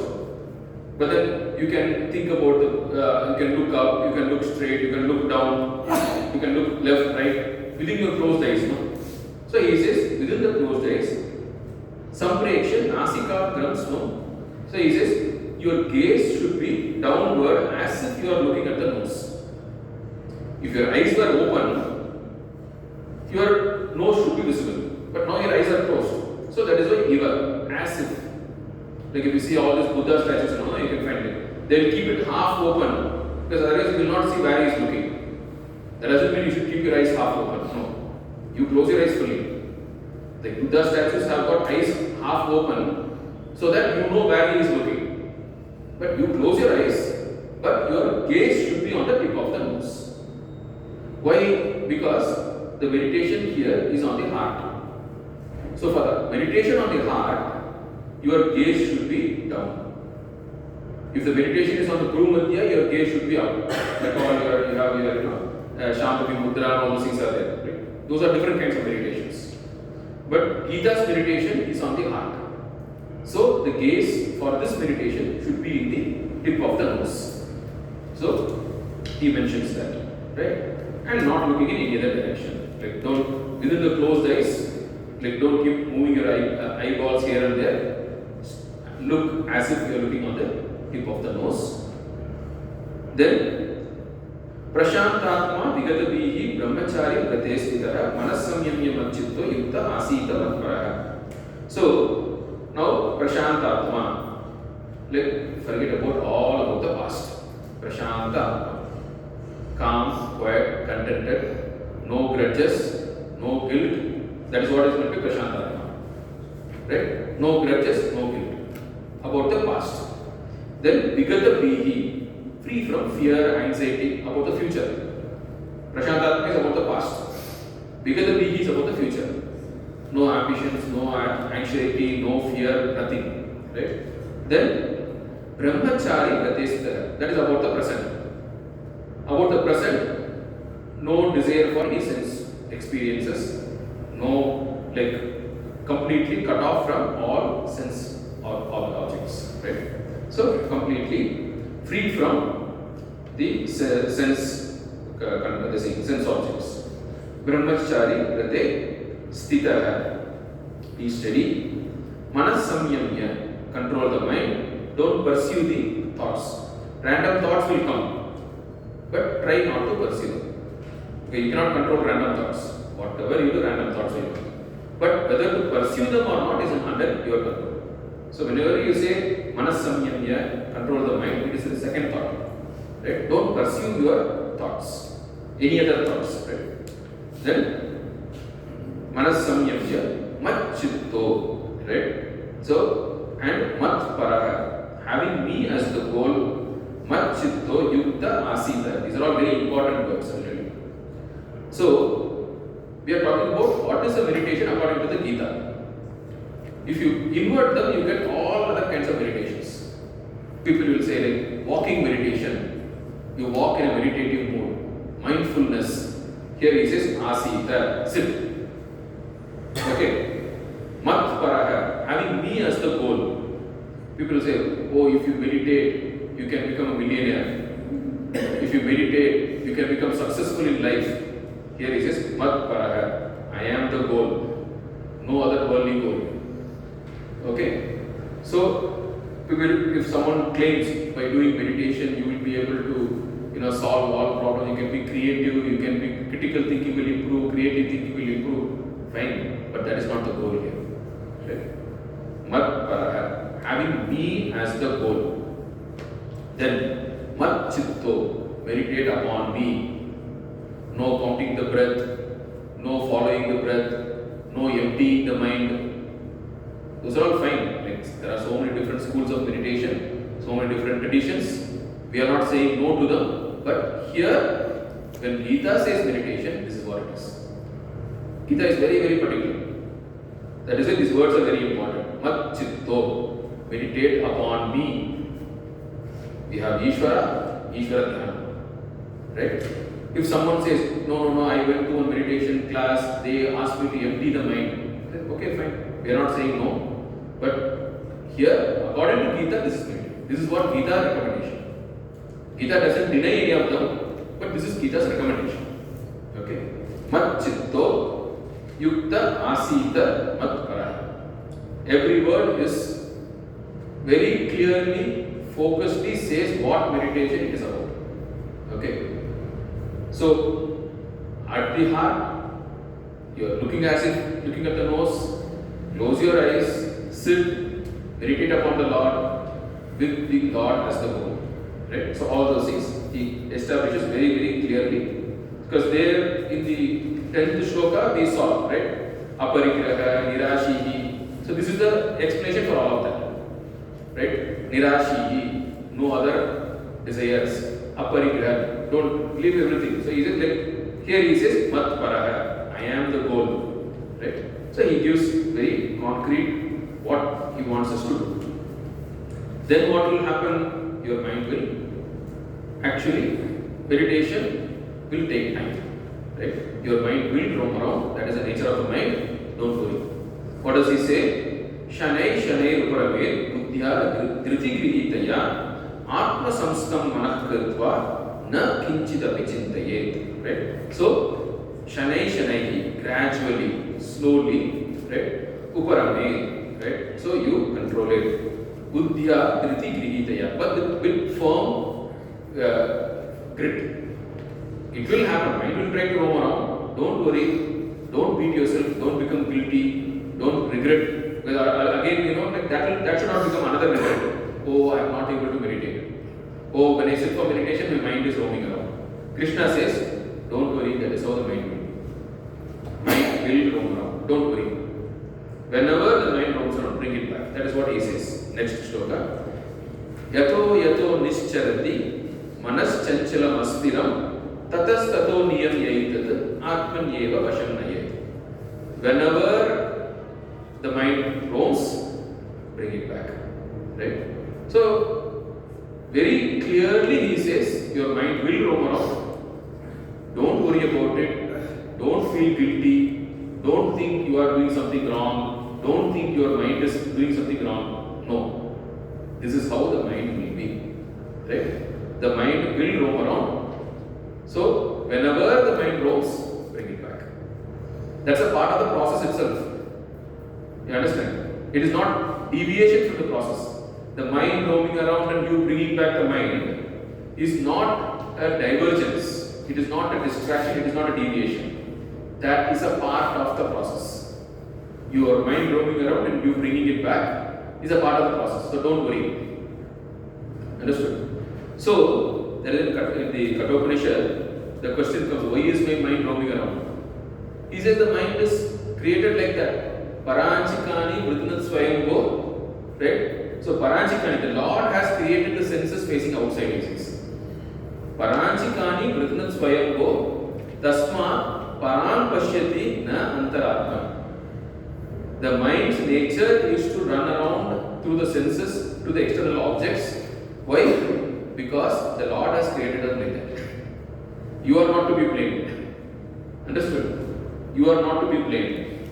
The Lord, the mind and the senses have been created facing outwards. Paranchikani Vritnat Swayambho Tasmat Paran Pashyati Na Antaratman Kaschit Dhiraha Avrita Chakshuhu. Like some people who want to meditate, they turn the mind inwards and Pratyagatman, they look at inside. So what you are trying to do by meditation is against the norm. That you have to understand. The mind, the senses are created by the Lord outgoing. So why? Because this body is that of an animal. This mind is that of an animal. That is why they do experiments on animals and then for testing the drugs and all, for testing your medicines. They test it on a rat, no? Which means what? This body is that of a rat. That is why that which works for the rat will work for this body also. That will work for a monkey, will work for this also. Because this body is that of an animal. Accept it. Right? And this body has been created facing outwards. So, but using this animal body, you are trying to be human. That is the achievement. Understand? So, this body, this mind will run outside. It is designed like that. It's okay. Accept it and then say, I want to go beyond this animal nature. I want to become divine. I want to establish my human nature and I want to rise even above my human nature and become a divine. So, you come here. So, that is why when your body runs out, you say like, yeah, it is okay. This body is like that. No problem. But I am not going to do that. That's all. So you cajole your body, cajole your mind, gradually you say like, hey, but we have to do something different. Come on, let us achieve. Your body will say like, see, all of you are here. You all know. Your body will say, hey, come on, the friends are going for a cricket match. Come on, let us go here. Then you say, hey, no, we have to prepare for gate. The exam is coming. You have to sit and prepare. Means what? Yes, natural for your body to want to go and play around, while away, watch social media, do this, do that. But you say, no, If you do that, you cannot achieve anything in life. You want to achieve something in life. So, keep it aside. Pull your back. Convince your mind, cajole your mind to bring it in. So that is why he says, Yato yato nischarati manaschanchalam astiram tatastato niyamyaitu atmanyeva vashannaye. Bring it back, bring it back. It's a part of the process. So don't worry. How many ever times the mind roams around, bring it back. Right? And don't become guilty for that. That is what is very important here. Gita says, don't be guilty that your mind is roaming around, because that is how that's the nature of the mind. Okay? But for that reason, you should not succumb to it. Because that is that he gave the first one we saw, the hierarchy of control has to be established. If you want to achieve something in life, you should not run the way of your mind. It's a beautiful Tamil song. Kan pona pokile, kal pohalama, kal pona pokile, manam pohalama. Like wherever your eyes goes, your leg should not go that direction. And wherever your leg goes, your mind also will go. So you have to pull it back. You have to restrain. And you have to put your mind, turn your mind inwards, and you have to do it. Because you have a purpose. So clarity should be there. This is the purpose, this is what I want to achieve, this is the process, this is what I need to do. I know this is how the mind will go. This is the easier path. I don't want to go to the comfort zone. I don't want to just slip back. I want to improve in life. I want to go up in life. So I want to do this. If that clarity is there, then everything will be fine. Right? So that is what patience is. And then finally, what will you achieve by all these things? Prashanta manasam kenam yoginam sukhamuttamam upaiti shankarajasam brahma bhutam akalmasham. So he gives the list. He gives a list of 5 things which will be achieved. Prashanta manasam. The mind becomes tranquil. Means what? Free from all grudges, guilt, anxiety, fear. Now there's a problem. You said that are prerequisites. Now here he says this is what you will achieve. What is this? Right? So the thing is, it is step by step. So to be able to meditate, you have to first clear some of your grudges, anxiety, everything. That will help you to meditate still better. That will clear still further, it will make your mind calm. So it's a cycle. When you sit for meditation, things will come, disturbing you. So you solve them. Then you will be able to meditate still better. Then some more will come, solve them. Then some more will. So basically the process is there. Right? So it is not that unless you clear this fully, you won't be able to settle with it. No. 50% you clear, 70% you'll be able to meditate. Then 70% you clear, 80% you'll be able to meditate. 80% you clear, 90%. So it goes in a cycle. Ultimately, you will be able to not clear fully. Because the mind's nature is that it will be clear to such an extent that it will not be disturbing anymore. That's all. So Paramatmaji puts in a very nice way. He says it will asymptotically reduce. Never go to zero, but it will go to that extent that it will not bother you anymore. Then you say, okay, fine, doesn't matter. And how will it reduce? FIR reduction equals frequency, intensity, recovery time. In all these 3 dimensions, it will reduce. So suppose let us say you are a short-tempered person. Whenever even someone provokes you slightly, your plate and tumblers will fly around, you throw everything around, and then you keep scolding around, all kinds of flowery words will come out, like, all kinds of things happen, and then you hold the grudge, you don't talk to that person for 1 week. Suppose that is the condition you start with. So, as you improve, the frequency will come down. How frequently you get into this bout of anger will come down. Then intensity will come down.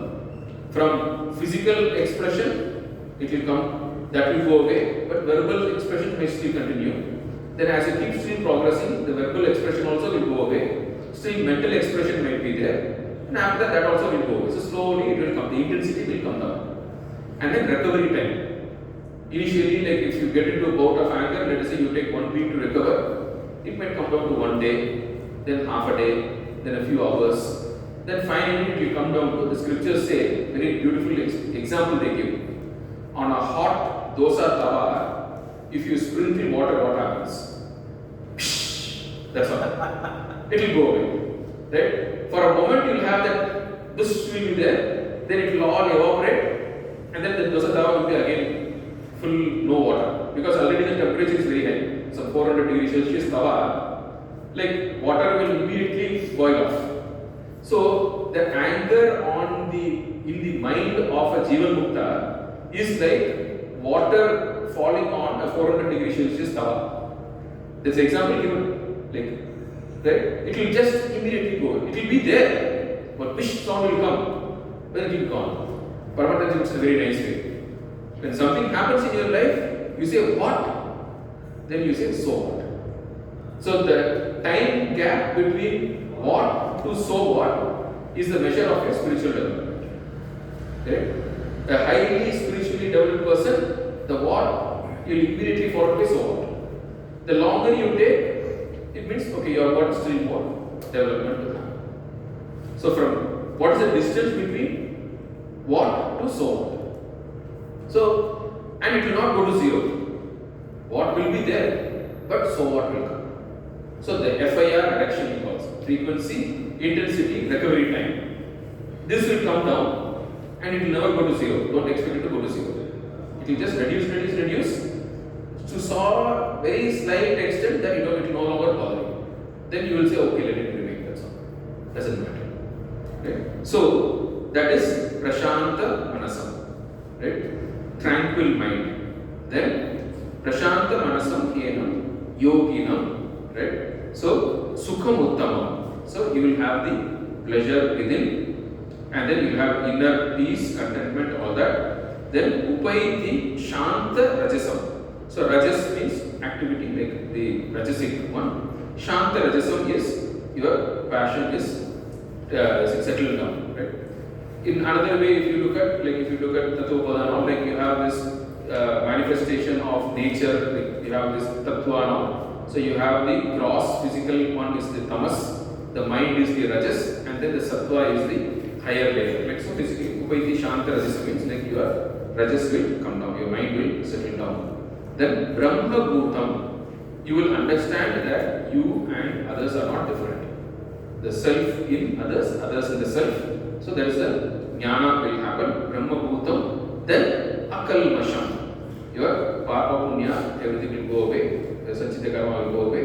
So then you have complete freedom from rebirth. So this is the sequence, right? As it will happen. So all these things you will be able to attain. So this is what he gives a culmination of meditation. So why do you do meditation? The list is given here, right? So we will not go through this, I think, for want of time. So I have listed down the practice. I think most of you might have learned meditation from somewhere. Otherwise, some other time we can already join the study circle, and then we will go through guided meditation. So here anyway, the guided meditation list is given. You can go through it, and the expected outcomes also we already discussed. So we will stop here. Any questions?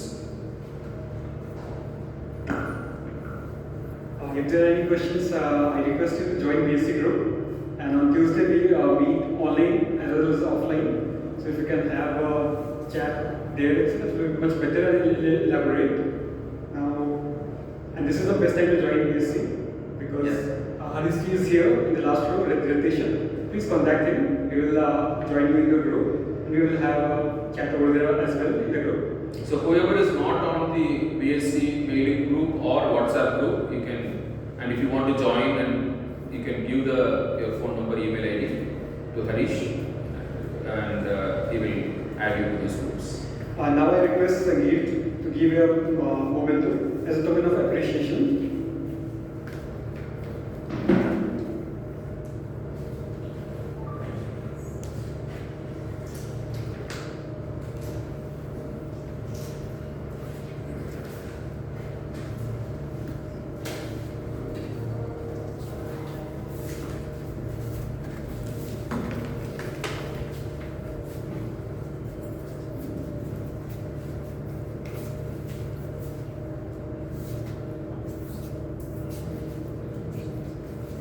Thank you so much, sir. Now, for the vote of thanks, I thank the registrar for giving us the permission. I thank Postal Office and Sarvam Complex to provide us the space, and foremost, all the people who have gathered here for this talk. I thank you all. Now, I do not be the person between you and the mess, so I guess we can conclude the session here. And if you have some personal questions or one or two questions, you can just talk with the session. Now,